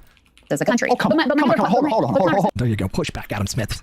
There you go. And then effectively the Jews no longer control Israel. Okay. Well, I'm sorry, but don't you like as an idea of equal rights for all ethnicities, something that you in theory support as a Democrat? Well, that wouldn't happen with her single state solution. That would not happen. It just simply would not be the case that everybody living in that region, whatever the state would be called after Hamas takes over. Seriously, though, what is the logic in simultaneously thinking white nationalists wanting countries to stay majority white is bad, but Jews doing the same thing is okay? The difference is that one is even talking about a coherent white identity is kind of weird, and it's hard. In the United States, we kind of have some nebulous, amorphous concept of this, although Hispanics really torture it. And I feel like Middle Easterners kind of do too, because are these guys white or not white? What you consider white, like it's a constructed identity that is hard to talk about meaningfully. And the reason why that's an issue is because it's hard then to say, is there an actual threat to the identity? So if we existed in a way where you had like this huge ethnic group in the United States that like legitimately wanted to kill white people, like all white people, like we're going to subjugate these motherfuckers, I think it would be worth like paying attention to. Like, oh yeah, well hold on, I don't know how I feel about this. But like there's not like a coherent, cohesive, mounted threat against the white man, which is why it's kind of weird to speak about needing like protectionist ideas relating to like a white identity in the United States. This is why when you hear white nationalists talk, generally speaking, the first ground that they start fighting on is that there is a unified threat against the white race. That's where like the Jewish Zog theories and everything come from. This is why they bring up things like the Copernican plan or whatever from post-World War II Germany or whatever the fuck. The idea that they were going to bring in the BBC to outbreed the German man because the Jews wanted to destroy Germany, and that's why they're doing it in America today, like shit like that. But the Jews do face a unified threat as a cohesive ethnic group that seems to have persisted through history. We agree that a people generally should have a right to self-determination when possible. That's like a thing that we kind of sort of agree about internationally. They already kind of sort of have a country a little bit. Yeah. The Jewish people in that region would absolutely not live with equal rights. This is like peak fanciful Western leftist thinking. They just imagine the same kind of outcome as like South Africa. They think like what happened in South Africa, they can just like, well, it happened there, so that means it's like possible in this situation. They think they can just like copy paste the same thing. There's like very, very, very different dynamics. Sure, but the practical result of this is if you say, yeah, there should be equal rights within Israel, but if Israel allows it, they cease to exist as a country. No, they cease to exist as a Jewish ethno-state. That's very different from ceasing to exist as a country. Oh, come on, hold on. He's like, come the fuck on. Why is no, we got to drill an down. issue for U.S. taxpayers? We got to drill down on that. Okay, all right. They cease to exist as an ethno-state. So basically, Jews would live in Palestine and be governed by the Palestinians, by the Arabs. Okay, and maybe that's just what has happened in the minds of some people, but understand the consequences of it. Understand why Israel was created in the first place, so that the Jews would have some place to go, okay? They claim racism, usually in this spot. Oh, you're just assuming that, like all Palestinians are these violent barbarians. It's not about all Palestinians. It's about Hamas. It's specifically about Hamas. It's always been specifically about Hamas. That's what this is about, and like just what has Hamas demonstrated in terms of their preference for like what happens? Like what is their solution? It's not a single state with equal rights. Right, and to just blithely say, well, yeah, it'll go away and it'll be fine. It'll all work itself out in the end, they'll figure it out, So that's point one. Well, first of all, you're mischaracterizing my position. No, he's not. Well, what is your Second position? of all, He's really not. No, he is not mischaracterizing her position. That is what she's saying. Like, oh, you don't want equal rights for everybody. That's what she's just essentially saying. Like, oh, they'll get there eventually, What's your position? Second of all, you're ignoring that Israel was not created in a land with no people. Land. No. I know it wasn't. No. What countries were any country? Well, I guess no. We didn't even call them countries back then. What? Well, they were displaced. Right, very few countries ever were. Nakba. Yeah, there was a dispute over land. Yes, and that's a valid point. Which I think is what you were getting to is an apartheid. That's a valid point. And I don't think you use this language. Isn't it like the vast majority of nation states today exist because of imperialism in the past? Isn't it like literally like all? Is it all? Is it literally every country? XIXs with $5. It's a meme hutch. Ask the pro-Pally side why their current government isn't reflective of their unicorns and rainbow hem's final solution. Jesus. But that is in the process of committing a genocide. So we can debate the Israel of the past and the various historical interpretations of how we got to this place. But I think you're correct when you say we have to deal with the reality of today. And, I would argue that it's not just the Netanyahu government. We can certainly argue that point. Yeah. But, we have Jake Sullivan, who just came out and said that he regrets the Biden policy of the bear hug. He thinks they should have done more to restrain Israel. And I'm wondering if you have any regrets, because now you're voting in a somewhat different way, both with the NDAA shift in position, with the massive... Is the most likely single-state solution outcome that it triggers another civil war, that the Israelis will win, and now they have complete legal control of the entire territory? Well, the problem is that they wouldn't win. If there was to be a single-state solution, you would have, immediately it would trigger like 7 million Palestinians coming back into Israel, which would give the Palestinians a pretty big demographic advantage. And then you would probably have the support of all the surrounding Arab ethnicities. And you would also have the support of, obviously, your Iranian militias. And the idea that the Jews are somehow going to win that fight is unlikely. And if they did, whatever, that is going to be like a mass extinction event, where there's going to, not a mass extinction event, but there's going to be like thousands or tens of thousands of people dying. And if the Palestinians start to lose, there's going to be international outcry. And if the Jews start to lose, literally nobody's going to give a fuck. Like, this is one of the most irritating things, and I wish that Crystal Ball wasn't such a fucking coward and would entertain an actual debate on this subject, or any lefty, really, because no lefty, maybe we'll see it in this conversation, I guess, no lefty has ever been pushed on how absurd this one-state solution is. Like, the last guy that I spoke to, I was like, you understand that what you're pointing towards, in all likelihood, leads to some kind of mass genocide of Jewish people. Like, at the worst, maybe at the least, it's like a mass ethnic cleansing, as you call it. They'd all have to flee, right? And the guy in the last convo that I spoke to, he was like, well, you know, they have to be brave. And I'm like, what do you think are the chances of that happening? He's like, oh, I don't know, maybe like, didn't he say it was like, it probably wasn't over like 55% or something? And it's like, you want to roll, you're crazy. I'm sorry, but like, if that's your point, it's a non-starter, bro. You're just fucking retarded. Just be brave, like, man. Like, why would Israel ever agree to that? It's just such a stupid. You're not even trying to meet in any kind of acceptable middle here. Okay. Done with my emails.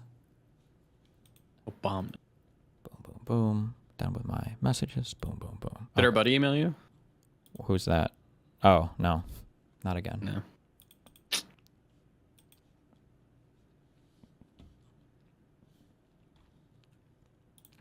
Outspoken against. Yeah, well, there's a couple of layers to that.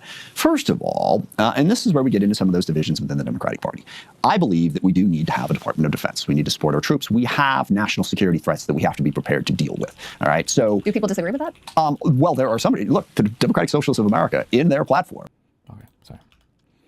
Where were we at?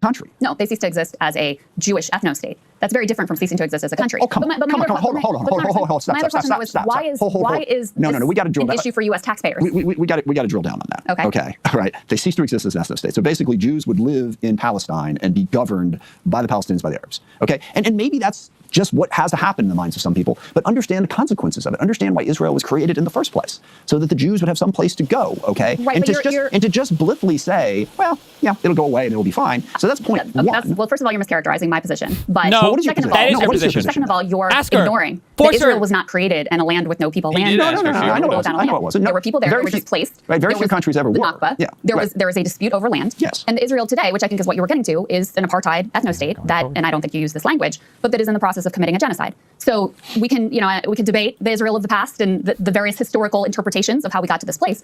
But I think you're correct when you say we have to deal with the reality of today. And, I would argue that it's not just the Netanyahu government. We can certainly argue that point. Yeah. But, we have Jake Sullivan, who just came out and said that he regrets the Biden policy of the bear hug. He thinks they should have done more to restrain Israel. And I'm wondering if you have any regrets, because now you're voting in a somewhat different way, both with the NDAA shift in position. I hate this cringy fuck thing that all these lefties do. Do you have any regrets now? Do you regret? You have to make decisions with the information you have at the time.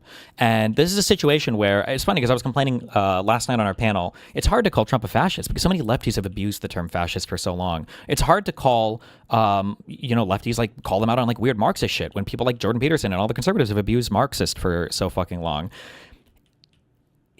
You can think that Israel was fully justified in responding on October 7th, and then as time goes on, which I think even my opinion has shifted. I don't know how I feel about the justification for that war in the last year. I'm not really sure.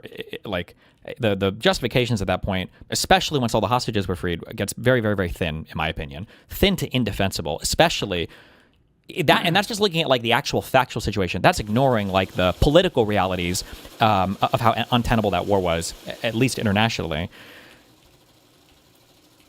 But for people like Crystal Ball, I don't think Crystal thinks that the Jews should have responded on day one. You thought it was a genocide on October 8th. I don't think you thought that any military response was justified. I don't even know for Crystal. I don't even know if you think that the majority of the Jews killed were even killed illegally. You might be a person who thinks that that it was the Hannibal Doctrine that killed most of the Jews on October 7th. So, yeah. The Massey Amendment saying, hey, we should blockade. I want to send a message to Netanyahu. At the peak of the Gaza onslaught, you had a complete siege. You had entire neighborhoods that were leveled. They created the largest population of child amputees. Do you have any regrets about your votes during that time period? I don't, because everyone forgets about October 7th. Everyone forgets about what Hamas and Hezbollah and Iran have done, and their desire is to wipe out the state of Israel and all the Jews living there. Is that not? I mean, that's in Hamas's charter, and Hamas is still extant. They're still doing that. I don't like the way Israel decided to defend themselves, but the solution being proposed is And this is the consequence of what you're saying is, sorry, we had this idea back in 1948, we were going to give you a state, and that way you could protect yourself against all these attacks. Didn't work out, so go back to Europe, go wherever. This just isn't going to work anymore. And I don't think you understand how difficult that is to just go, true. Yeah, I guess that's fine. Because, I think the question, and this is not, this is my perspective, but I think this is also what the Democratic Party base in particular, and most of the country view at this point, is why should our tax dollars, given all the things in the world and all the things in our... This all or nothing on the Israeli polling is so fucking retarded. People take these polls, these very, very simple question polls of like, do you have a favorable or disfavorable view on Israel? And I think right now in the Democratic Party, and I think in the U.S. as a whole, I think that Israel has a disfavorable view on net now. I know with Democrats, it may be with the country as a whole. That is not the same as America is okay with completely abandoning Israel and watching every Jew there get murdered or shipped out because now it's another Arab or Muslim majority country. These are two different things, but they try to hold that. They do the same thing with Medicare for All, where people are like, oh yeah, I want affordable healthcare. It's like, oh look, they all want the abolishment of all private insurance across the entire United States because I have this one poll that says that people want affordable healthcare. Like, no, that's not how that works. It's such a simplistically stupid way of looking at politics. Country. That's why I voted for the Massey Amendment. Spent in much more effective ways. Exactly. Why should that be going to prop up an ethno-state that is an apartheid state? And I wonder if you agree with that characterization, that has been committing, if you don't want to say genocide, certainly war crimes with that tax money. But that's fine. Yeah. Look, no, that's why I voted for the Massey Amendment. I don't think we should be sending that money over there. But look, I have concerns about Hamas, about Hezbollah, that people don't seem to share. David Backman now. They all were attacking Pac. Weren't you here yesterday? Well, I didn't see Mike doing it. Oh, yeah. I thought Mike would be too smart to do it. If you want to know why David Pacman is attacking Hassan, who is being harassed, it's because he is a virulent Zionist who thinks that Richie Torres should lead the progressive movement. Okay. Here's the thing about the Hassan Piker drama. Hassan Piker's a moron. His fans are morons. Anyone who defends him is a moron. The guy's a narcissist that is entirely willing to burn down the Democratic Party for his own aggrandization. Your connection to politics in America is your computer, you dumb rat. Account based in Spain. Brother, Hassan was born here and whisked away to Turkey and then dumped back here at 18. Wild of you to say that as Hassan's biggest fans on here aren't American. Ooh, that Adria girl is Canadian? Yikes. It's good when people from outside of America support DSA and our efforts. It's bad when they try to sabotage it. Hope this helps going forward. No bad targets, no bad tactics, only bad targets. Good one. Let's say that this plays out the way you describe, and okay, there is no Jewish ethno-state, and the consequence of that is there is no Jewish state. Basically, you have the Palestinians, as they would now be governing that area, and that means Hamas would be governing that area. Do you have any problem with that? Do you have any problem with Hamas suddenly becoming a much more powerful entity and having the country, from the quick pivot to the numbers and say, well, the IDF's killed more people than Hamas has to justify it. Quick. To see, if you will now be a Hamas-run state on the Mediterranean. Are you okay with that? First of all, I'm not convinced that would be the reality. Well, how would it not be? I don't know how you can get away from how illiberal it is to not support equal rights for people regardless of if they're Jewish, Arab.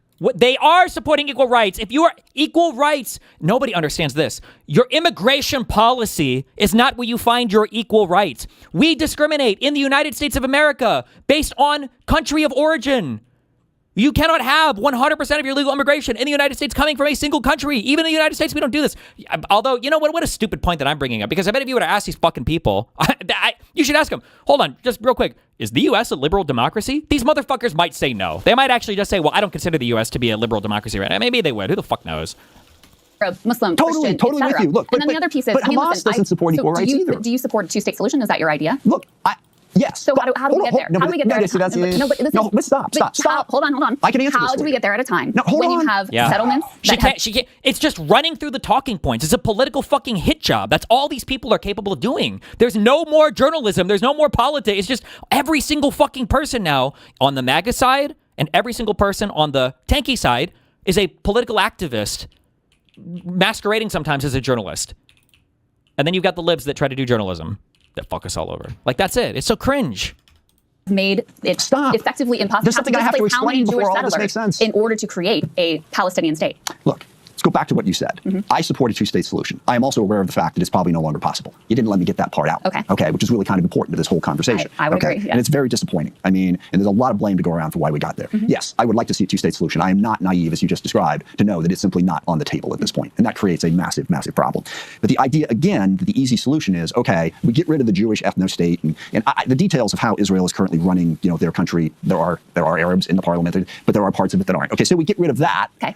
So what's your idea for what replaces that? You say you're not convinced that it would be a Hamas-run thing. Well, I've offered that. Listen, I really honestly think that this is something for Palestinians and Israelis to decide. You absolute fucking loser. If you can't answer the fucking question, then don't be a part of the fucking conversation. Do you agree that a two-state is impossible? Fuck no. Two-state solution is not impossible. It's only impossible if you let the fucking retarded Palestinians and the fucking retarded Israelis try to figure it out on their own, because neither of those two parties are going to be able to make any concessions to each other. So left to their own devices, the only solution is they're going to kill themselves. That's it. Okay? It's probably going to be the Israelis that win. That's the only solution if you leave them to themselves. For a two-state solution to work, there has to be an outside force that comes in and says, motherfuckers, time to figure shit out, because we're done with this, okay? Because Destiny doesn't want to talk about your politics anymore, okay? That's all that it has to be an outside force, or some act of fucking God or Yahweh or whatever the fuck in Israel has to be like, okay, guys, you know what? Let's fucking try to figure this out, which there have been before, by the way. It's generally been the Israelis, when it comes to Palestinian Israel, the Israelis that have made the big overtures towards trying to figure out a solution, and then it's been Arafat that fucked it all up and ran away from it. But it's not enough for Crystal Ball, especially for these ghoulish fucks that love to see the dead Palestinian children and all the other weird war porn or whatever these guys are jerking off to constantly on their social media feeds, okay? If you're going to sit here and LARP as Palestine's #1 defender, then you better be able to fucking talk through what you think your solution is. If you're going to call everybody that supports a two-state solution some kind of fucking Zio warrior king, then you need to tell me exactly how the fuck your solution is supposed to work out. You can't just sit here and say, oh, I think it's up to the Palestinians to figure that out. Oh, so if they wanted to rape and kill every single Jewish woman, that's acceptable to you? Is that where we're at? Or like, say something. She might say yes. Yeah, well then say it at least. Own it. Like, you don't. God, it's so. I don't know why it is the American taxpayers' business to fund this. Again, that's why I voted for the Massey Amendment. But what is actually your idea? Because if you're saying, you don't support a one-state solution, you don't support a two-state solution, there is no good solution. That's where you are. That is the reality of where we are now. Right, no good solution. And I'm open to ideas, but let's understand the history of this. There's a great book called Palestine 1936 that described what was going on there. So you were coming to the end of the British Mandate. Who writes and that? you had the Jews had been coming in since the 19th century. They'd been there a long, long time ago. And they were looking for a place to be. The Palestinians were looking to drive out the British. And the Palestinians and the Arabs reached a conclusion in the mid-1930s and said, okay, Jews, you can stay, but you're not going to run anything. Okay. Jews said, no, we can't stay. So they started a civil war. Okay. And they fought. And then, of course, 1948, they got the country created. Another war was started. A war, and I know people say, well, this was a war to drive the Palestinians out. It was also a war to eliminate Israel. Yes. To basically kill Israel in the crib in 1948. And they fought and they fought and they fought. Sure. I think you're underselling it there. It would be a war to remove all the Jews from that land. That's what it would have been. But and they fought. And at no point was there ever anything carved out for the Jews. And so the Jews have been fighting an existential fight. And it's so hard for me to, because I know you consider yourself, I think, liberal. You would describe yourself that way, like in the classical liberal sense. But there's no liberal option on the table here. That's what I'm telling you. Why? You keep saying illiberal Jews, we cannot have. Illiberal Palestinians are fine. No, but why should? And I voted for it. It shouldn't. Why should? I already answered that question. It shouldn't. Okay, so and is that your answer for this particular amendment, or will that continue to be your position moving forward? That's where we're at. So you're done with the U.S. funding Israel. I think this whole interview is just set up for her to like get these stupid little fucking high schooler talking points out for her high school journalism class. It's so cringe. Themselves. Yeah, I'm not 100%. I got to say, I mean, look, if tomorrow there's a peace agreement, okay, and they actually go forward with something where they create a reasonable alternative for the Palestinians in Gaza, if they actually stop what they're doing in the West Bank and get to peace in Lebanon, that may change it. I don't see that happening, which is why I give you the answer I gave. But again, this notion that somehow there's a liberal option on the table, and how could we possibly support the illiberal state of Israel? What's going to come in there, okay, that's going to be liberal? Well, now, I'm with you on the taxpayer dollar piece. You mentioned Rahm Emanuel's speech. You said you associate yourself. No engagement. Memory serves, she's not he capable. supports banking sanctions on Israel. We sanctioned our... Yeah, she's just here to get as many things about, like, how much fucking Jew hate can I get on the record? So you agree that you should sanction as many as possible, right? Okay, we agree with that. Especially the banks. Okay, you agree that we should stop funding them, right? Okay, no more defensive weapons, right? Like, it's just how many fuck the Jews can we get on the record before we're done with our fucking 30-minute shit interview? The time, South Africa, you support that? I am one of the original co-sponsors of the West Bank Violence Prevention Act, which sanctions Israel for what they're doing in the West Bank. Yes, absolutely. It's wrong. It shouldn't be done. Yes, we should sanction them. We should Not enough. You need to call in apartheid and say all the Jews there need to go back to Brooklyn. Sanction Smotrich and Ben-Gvir, who are advocating so much of this. Yes. Okay. All right. Let's move on to some of these broader disagreements. And I guess a good transition into that is, how much do you think the question of the relationship with Israel-Palestine is serving as a litmus test in Democratic primaries? From my perspective, it's been very important because it serves as a proxy for kind of a host of other issues and concerns that the Democratic base has. A proxy for what? Like, I need to know if you're pro-Palestine, so I know that you're going to advocate for fucking labor unions or something. Like, what the fuck, bro? She is right to some extent, just in a way that she's not intending to be, which is that it's a good litmus test to see if you're going to be a fucking DSA shill fuck who is ineffective at advocating for any actual popular policy, but you are effective at like towing the party line for trying to endlessly litmus test away anybody that can actually legislate. The Democratic Party at this point, but I'm curious your perspective on how important that has become and the reason why you think it has become an important issue. It's becoming more important. It's not the most important issue. The most important issue, it's not even close to the most important issue in these primaries. The most important issue that is driving the anti-establishment feelings in the primaries is two things. Number one, the belief that we have not effectively fought Trump. Okay, when you look at what really drives these people, yes, Israel's part of it, but it's also going after you were part of the establishment. How come you didn't beat Trump? Now, I have a complaint here, and that is that a lot of the policies of the DSA and the left, open borders, defund the police, the idea that you can't possibly spend enough government money, identity politics, a lot of those things are what gave Trump his power. And part of the reason those of us in the establishment struggled to beat Donald Trump is we were having to defend policies like open borders, okay? And Trump walked right into that, all right? So the notion that it's just the establishment that led to Trump losing, I think is a misplaced fact. Can we pause there for 1 second? Go ahead, get to your critique. And I certainly, but I also think that the establishment Democratic Party, I mean, the whole Joe Biden thing, nominating, even thinking about nominating Joe Biden in because of his age? Well, because he couldn't, I don't care how old he is, he just couldn't speak, okay? He couldn't communicate clearly. Yeah. Whether that was because he was old or because he couldn't communicate clearly, it had the same effect. And then Holy shit, that's the most based anti-Biden talking point I've ever heard, and it's a fair critique. Sure, he's a bad communicator right now. Yeah, that is fair. That's somewhat fair, I think. I would say, yeah. Is income inequality. It is absolutely true that whoever has been governing for the last 20 or 30 years hasn't done enough to create opportunities for enough people. Yeah. Those two issues, I think, really drove the feeling of let's try something different. Now, the question is whether or not the DSA agenda is actually going to achieve either of those objectives. Is that what's going to help us defeat Trump and MAGA? Is that what is going to build a more broad-based economic thing? But this is where I am very sympathetic with the DSA. I'm an economic populist. All right, I think we should rewrite the tax code to actually tax rich people. I've been working with a woman, Ray Madoff. She's a professor up at Boston College. She wrote a book about how we built our tax code so that investors don't ever pay taxes. Let's change that. Okay, I'm very pro-union. Stock buybacks. Why do we have stock buybacks? They didn't exist prior to 1982. Yep. So obviously corporations can exist without them. On that agenda, I'm there. Part of the problem I have with the broader agenda is you can't have free stuff for everybody all the time. And another message that the left gave us in the last 10 years was that deficits and debts don't matter. Are you familiar with modern monetary theory? Of course. Yeah. It's absurd. There are parts of this. I still think the hyper fucking fixation on stock buybacks is cringe. But I do like the way that he phrased, I just hate calling it populism. Capital is too powerful. And we need to revisit capital gains. I think we'd have to come back to the table and fundamentally reevaluate the relationship that we have with capital accumulation. I don't know how else to say it. We have to. It can't be that you can make $500,000 a year and pay 15% tax on it because it's capital gains and you don't have to go to work. It's just too much. It's too crazy. It's too stupid, I think. The idea that we just spend as much money as possible is not a problem. Now, I want to tax people. I want a better social welfare state. But to argue that we can have a better social welfare state because the debt doesn't matter undermines the credibility of that argument. I think with the decline of the U.S. dollar and potential. What? I just killed death 4 times in a row in the same run. Problem? Well, once you know how to kill kill him once, it's over. Yeah, fuck. I think the problem with that game is once you release your brain a little bit into the ethers and then you start really understanding the combo shit, that it becomes. There's also a couple cards and bonuses that just make it way too easy. As soon as you start getting wild cards and shit, it's just it's over. Yep. And the wild card gem, it's just it's super over. I had 1.5 million gold, and I had 4 cards with the do gold damage or whatever, and I killed death in 4 shots. Yeah, base, nice, okay. Risking of the U.S. dollar as a reserve currency, it's something we have to think more about now. But here's let me that's drill, the understatement of the morning, by the way. But let me drill down a little bit on a few things you've said. So you've argued both from most of your argument against the DSA thus far, I think you could characterize as an electability argument. You think No. It's bad policy. Okay, so I don't think having unlimited immigration is sustainable. I don't think getting rid of the criminal justice system is a smart way to govern. It's not just electability. Capital gains shouldn't be preferably treated. A lot of our societal issues are downstream of our insane tax code that has emergent loopholes as a structural property. Yeah, maybe. Yeah, I don't know. Maybe we just didn't think. I mean, capital was obviously not probably as powerful a long time ago.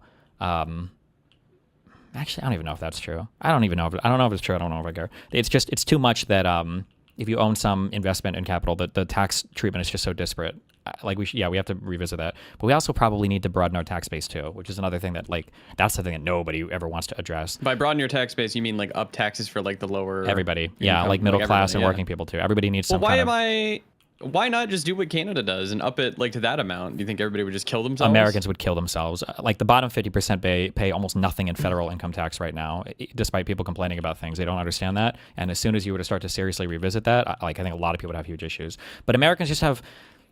I blame the social media and everything today, like the whole like billionaire obsession thing.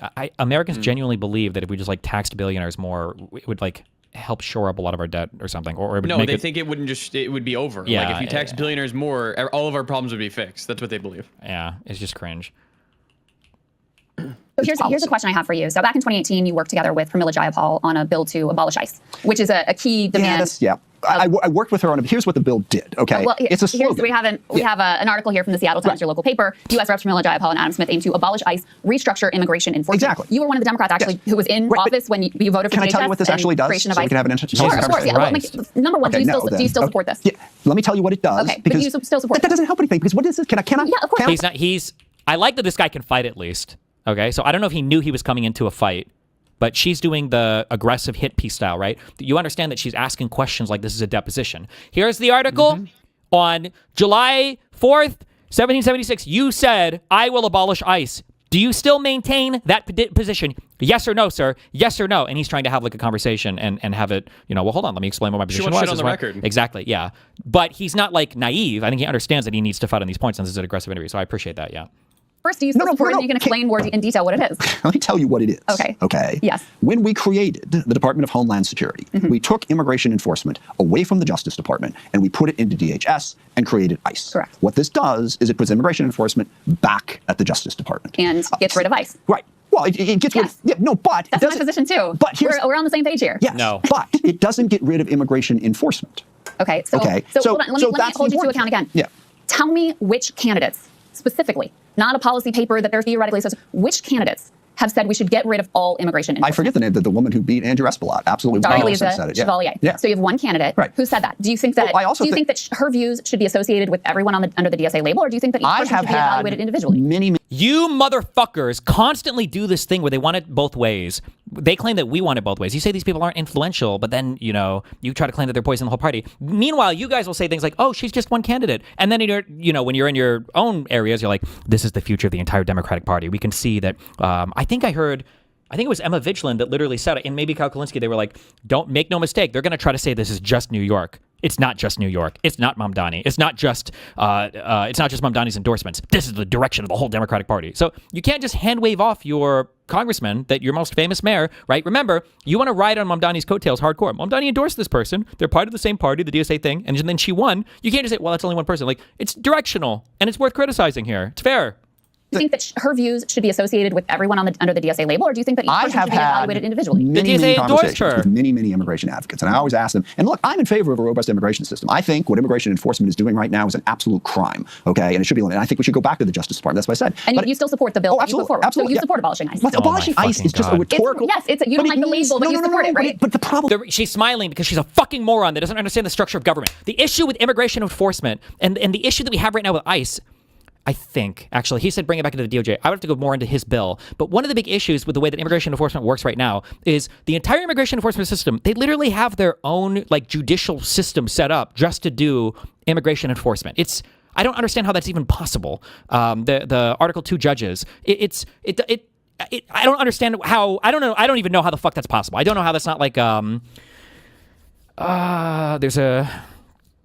there's a legal theory that you can't hand away constitutionally given powers to other parts of the government. There's a name for this, but the whole idea of administrative warrants and then Article 2 judges and doing these deportation measures without ever going to an actual part of the court system in the United States is a little bit fucking crazy.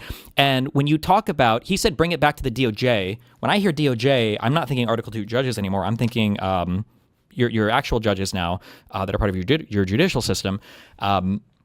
That's a lot different than just when these people are I want to abolish ICE because I think immigration enforcement is bad and all illegal immigrants are beautiful people. And this is, I'm sorry, but I don't know if you realize it or not, but this is how all of America sees you. Your own side sees you this way. Everybody sees you this way.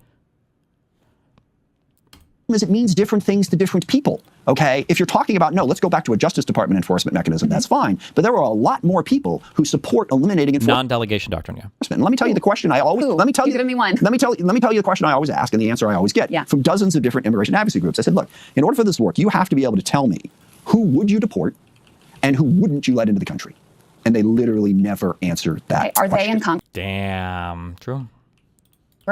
They are advocacy groups. Here's my other question for you is, you know, you want to take the most extreme positions that you can find in the DSA platform, or that Let me one ask you candidate. this. Let me finish my question, please. That one candidate, Daria-Lisa Chevalier, who I agree has positions that I think can legitimately be characterized as radical, right? You want to take those positions and you want to tar an entire group of candidates with them. Well, let me ask you Aren't you? Hold on. So her views aren't are you deplorable? effectively You doing disagree the with work of the Republicans there? Yes, By and saying, that's Oh my God. And then they beg to be treated like serious political people. We have real politicians. We're going to have a voice. We're going to take over the party. And then it's like, okay, well, you kind of believe in some crazy shit. Oh, why are you criticizing? Why are you criticizing us? That's not fair. But also, and then also, you know, loop around also, remember what I said before, there is never an appropriate time to criticize the left. You can't do it in the primaries because that's illegal. You can't do it after they basically won their election. That's not fair. You're certainly not going to be able to do it once everybody's in office, right? There's never an appropriate time to criticize their elected officials, ever. You can never do it. Aren't you doing the Republicans' job there by punching left? She's so dishonest. Wait, what is this? Hold on.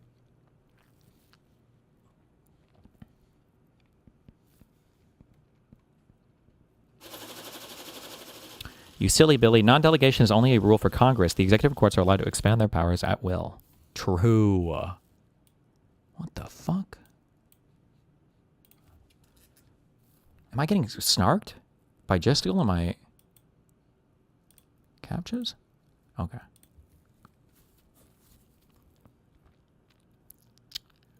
Wait, what is this about? Did she say she's not pro-abolish ICE or what? Abolish ICE because they've been terrorizing our communities. And I was just at Delaney Hall a couple days ago as, again, they're gassing Senate. Okay. I don't know why I was like this. all these people, they're all so crazy. They don't want any enforcement, they don't want any police, they don't want any borders, etc. She says nobody is saying it while all of the candidates are saying it. They could easily characterize you've done your thing, let me do my They could easily characterize your abolish ICE position as just as crazy and radical as Daria-Lisa. But it's not. I can't because the Justice Department is going to enforce. Let me ask you this. Joe Biden, his policy, okay, so not just one person in a platform, whatever. Do you think his policy was too lax in terms of border security? I don't, but I acknowledge that politically that helped fuel the rise of the return of Donald Trump. So let me say that is something that's widely but hold on a second. Which wing of the Democratic Party does Joe Biden come from? He doesn't come from the DSA left, does he? He comes from the establishment. And so to go back to one of the original, wherever he comes from, how did he govern? Well, he funded the genocide, so he's governed in a lot of right-wing ways. But fucking God, she's so stupid. Oh my God, dude. To go back to your original point about electability, I think it's very hard. I never made a point about electability. You said that you thought that these. You can at least she loves her husband. You can tell these people cuddle every single night as close as they possibly can in bed together because Kyle's fucking bleach is obviously seeping from his fucking head into hers. So they must be rubbing them together pretty often for her to be this fucking stupid now. Jesus Christ. A lot of right-wing ways, but. To go back to your original point about electability, I think it's very hard. I never made a point about electability. You did. You said that you thought that these positions, if you listen to your original answer, you said you thought these positions with the DSA were part of what brought back Donald Trump. Fair enough, yes. But there's also policy concerns. Okay, but on the electability point, how can you argue that your camp within the Democratic Party has a lot of credence when it comes to electability when I argued the exact opposite. I'm with you. When Hillary Clinton loses to Trump, Biden wins by adopting some left-wing views, then loses to Trump. Left-wing view, like what? So they're doing the thing as well where every single time there's a liberal victory, it's actually because they went left-wing. Like Biden was the moderate candidate. What are you talking about? Biden was the moderate candidate from that primary. Like it was the establishment that propped him up, that forced war and sort of a primary. So how could it be the fault of the left that we're losing? There's three things. Okay, I always say that the fall of the Democratic Party is a tragedy in three acts. Okay. Number one, we didn't do enough on the economic issues. And I think that Obama and Clinton get way too much of the blame for that. I think they really tried to get after broader economic issues, certainly the Affordable Care Act, a whole lot of other provisions that were put in there, but we didn't do enough on economic inequality. Number two, the left came along and took some positions that weakened us. I'm not blaming one group. Everyone's like, well, you're blaming us. What about them? It's like, there can be collective responsibility here, okay? It's not an either-or choice. Yes, we didn't do enough in economics. And then some of the positions of the left, and there were a lot of people running around. And when people say abolish ICE, do they mean abolish enforcement or do they mean change enforcement? Okay, and that's where you get into that difficult issue. We've had criminal justice problems. You should force, I don't know all the time. This guy is more attuned and prepared to fight than actually any other elected official I think I've seen come on this program. But I don't know if they're aware of how crazy these people are just because they haven't had to answer the question before. Like, I genuinely do believe that that Brad is a little bit mind-fucked on our shows. When I have to stop and ask the other guy how he feels about something, Brad's like, wait, hold on, you really think that? I think that happened even on our last episode, where I had to force an answer from the guy. But that guy was crazy, Mr. and I think Brad Palumbo, knew. right? Yeah, Brad Palumbo. I think he should stop and ask her, like, what do you mean when you say abolish ICE? I don't know how she would answer that question. Do they mean abolish enforcement or do they mean change enforcement? Okay, and that's where you get into that difficult issue. We've had criminal justice problems. You know, the defund the police movement did not help us in any way, and it was a thing. And I'm like, oh no, we never did that. Okay. Twitch is live and they're in emote only mode. Who is live? And then three, Joe Biden. Yeah. Those three things are what led to us. And every time, and I want to bring them all in, but people say, well, if you blame the left, you're just being a Republican. Well, can't we learn as we go? Well, my problem is not with I have my own critiques of the left, right? I think that I actually think the identity politics thing came out of the Hillary Clinton campaign and was a way for the establishment to beat back the rise of the Bernie Sanders left. No doubt the left embraced it. I have been a critic of quote unquote woke, although I hate the word at this point, identity politics. That's my, my position. I'm a class first leftist. So I have my own critiques here. I'm not saying you can't. I'm saying when you caricature an entire wing of the party at this point. Aren't you caricaturing the entire wing of the centrists and saying that we're like, no, because I'm not caricaturing. I'm not trying to say you have the same views as John Fetterman. I don't think that you do, or Josh Gottheimer for that matter. And I'm not saying they all have the same views You are trying to take the views of, let's say, Daria Liva and the DSA platform and saying this is what the entire DSA coalition stands for. I'm just saying it's an issue and it's a challenge. Let me get you to, so I think the most prominent example of socialist governance in the US right now is Zoran Mamdani in New York City. He got asked a question. Nothing about what Zoran has done is socialist. You shouldn't even be allowed to use the word, but okay. Socialist governance? Give me a fucking break. The entire I'm just saying it's an issue and it's a challenge. Let me get you to, so I think the most prominent example of socialist governance in the US right now is Zoran Mamdani in New York City. He got asked a question that's very relevant to this conversation about, what about people who are concerned about socialism or concerned about democratic socialism? Let me get you to respond to what he had to say. This is E2. For all of the fear-mongering around democratic socialism, the best response is to show what it actually means. And what we've shown over the last 6 months is exactly that. We've shown that a city with a democratic socialist vision is one that paves more than 170,000 potholes, 50,000 more than the prior administration by this point. It's a city that has delivered the lowest recorded number of shootings, shooting victims, and murders in New York City's history. It is a city that is on a pathway to universal childcare, saving thousands of parents more than $20,000 a year. And it's a city that is doing all of these things while fighting for the people who are often left behind, workers who we've secured more than $10 million for, tenants more than $64 million. These are all indicators of what is so scary to a right wing that has built its entire power and framework on the idea of debating who should be left behind. So is Zoran's version of socialism a version that you could get on board with, since he's really focused on the affordability pieces that you well, socialism is when free childcare and filling potholes. Oh my God. Well, fuck, damn. Well, who's against it then? You must be literally a fucking demon then if you oppose it at that point, huh? By what he's doing. And I think that form of trying to get things done, that's the other problem, is so much of the left, and certainly we experienced this in Seattle, became an academic exercise. Abundance they were spending all day long talking about the history of racism, as opposed to going out in the community and saying, these are people who've been discriminated against. Let's get them access to capital so they can start businesses. Let's get them access to capital so they can get homes. Let's do a job, let's do workforce development so they can get jobs. It became an academic exercise about the history of the U.S. and about, are we, just an irreversibly bigoted racist, and that's all interesting. What are we doing to govern effectively? And actually, everything that Mamdani said right there, I'm encouraged. If you govern and focus on getting things done, so-called sewer socialism from back in the day, when you had mayors who were socialists because they were going to go out and work, that's great. As an academic exercise, when you want to explain to me the history of oppression, when you say things to me like, well, that person can make that argument because of the power dynamic, and we operate in this weird intellectual world that's got nothing to do with practical problem solving and logic, okay, that's where I have a problem. Michelle Wu up in Boston, also on the left, governing really well. There are other folks who haven't governed so well because they got trapped in this sort of ideological thing where the whole focus was on oppressed and oppression as opposed to actually governing well. So yes, I am encouraged by what I've seen in the last, 6-7 months in Mamdani's term. I'm a working class blue collar kid. I'm in favor of economic populism, and if socialism can work on that level. Now, I think you also have to recognize that private industry has to be part of it. Okay, we have to have businesses that grow. But yeah, I had someone, I was up in New York a month or so ago, and someone said, the problem is we took the guardrails off capitalism. And over the course of the last 50 years, that's what we did. We took the guardrails off capitalism. So let's put those guardrails back on. And if you want to call it socialism, whatever you want to call it, I don't care. She doesn't agree with this. I don't know if she'll be brave enough to want to fight on this point, or if she ever fights on these. But a lot of these people will say that it's the inherent contradictions of capitalism that lead to the issues we have today. These aren't by mistake; they're by design. But I don't know if she ever does this argument publicly. So let's govern more effectively. So let me ask you then. Josh Gottheimer said, if you're a socialist, you're not a Democrat. It sounds like you don't agree with that.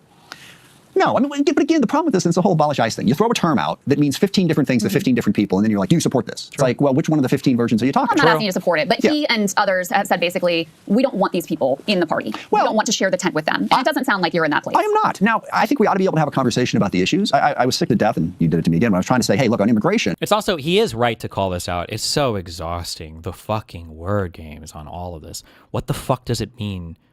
What is it? I mean, fuck. I had this debate with the Professor Wolf guy how long ago, and it's like, what does it mean to be a socialist? And there's no fucking answer. I don't know. If socialism is literally just that when the government does stuff effectively, then fine. I guess we're all socialists. We all want to be socialists. Like, you know, we need to show that we are in favor of enforcement. Well, you're just giving me Republican talking points. I didn't say that. Yeah. No. You said something about me like sounding like Republican. No. What I said why can't we have a conversation about it? What I said is that when you take the most radical position of one person or from a policy platform and you paint with a broad brush, you're handing Republicans a talking point. Oh, this is what these people are. And what I'm saying is that you could easily be put into that camp, given some of your positions that you continue to hold. For example, whether you want to call it dismantling ICE or reorganizing ICE under different agencies or whatever you want to call it. You support getting rid of ICE. It's not actually a joke. It's how are you going to enforce it? What sort of enforcement are you going to do? And if going back to the Justice Department makes sense to me.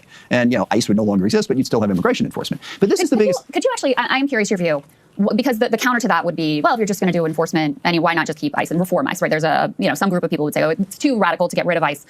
We need to just reform it, vet better, et cetera. Why do you think that it needs to be taken apart? Because obviously I agree with you. What Trump has done with it, I think just puts it in the category. And I don't know, I mean, theoretically, within the Department of Homeland Security, I suppose you could have immigration enforcement that made sense.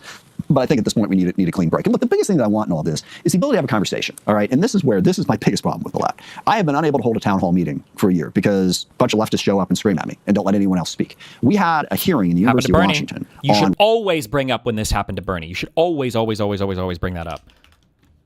It was humiliating. Why? Because it was humiliating. Oh, humiliating. Okay. And Bernie Sanders was he was like the progressive candidate, and all the young people wanted him, and he came to do this like rally speech thing or whatever. To America, James Sanders.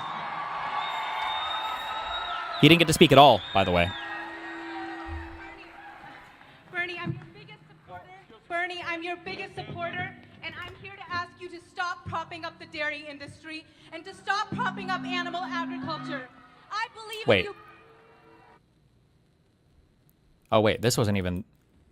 This happened twice? No, yeah, this wasn't the event. No, it didn't look like it. I think it was this one. It was this one. We thank you for It was this one. I remember this one. Okay, I didn't know this happened multiple times. Jesus. with your presence. This is as far as Vermont Senator Bernie Sanders got into his Social Security speech at Westlake Park. Thank you, Seattle, for being one of the most progressive cities in the United States of America. Moments later, Black Lives Matter activists rushed the stage. We are trying.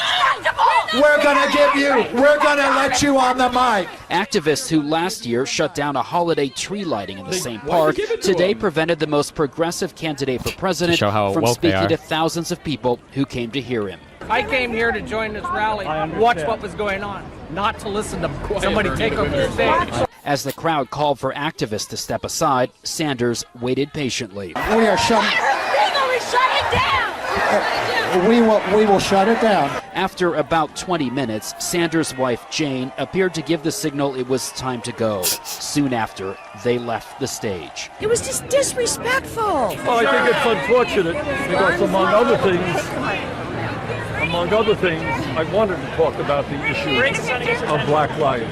The fact that the American people are tired of seeing humiliating on whether or not to divest from Israel. After all the protests, we're going to have a hearing. So the first 3 people got up and testified in favor of divesting. 4th person got up and testified against divesting. 2 sentences in, shouted down, screamed at, wouldn't stop.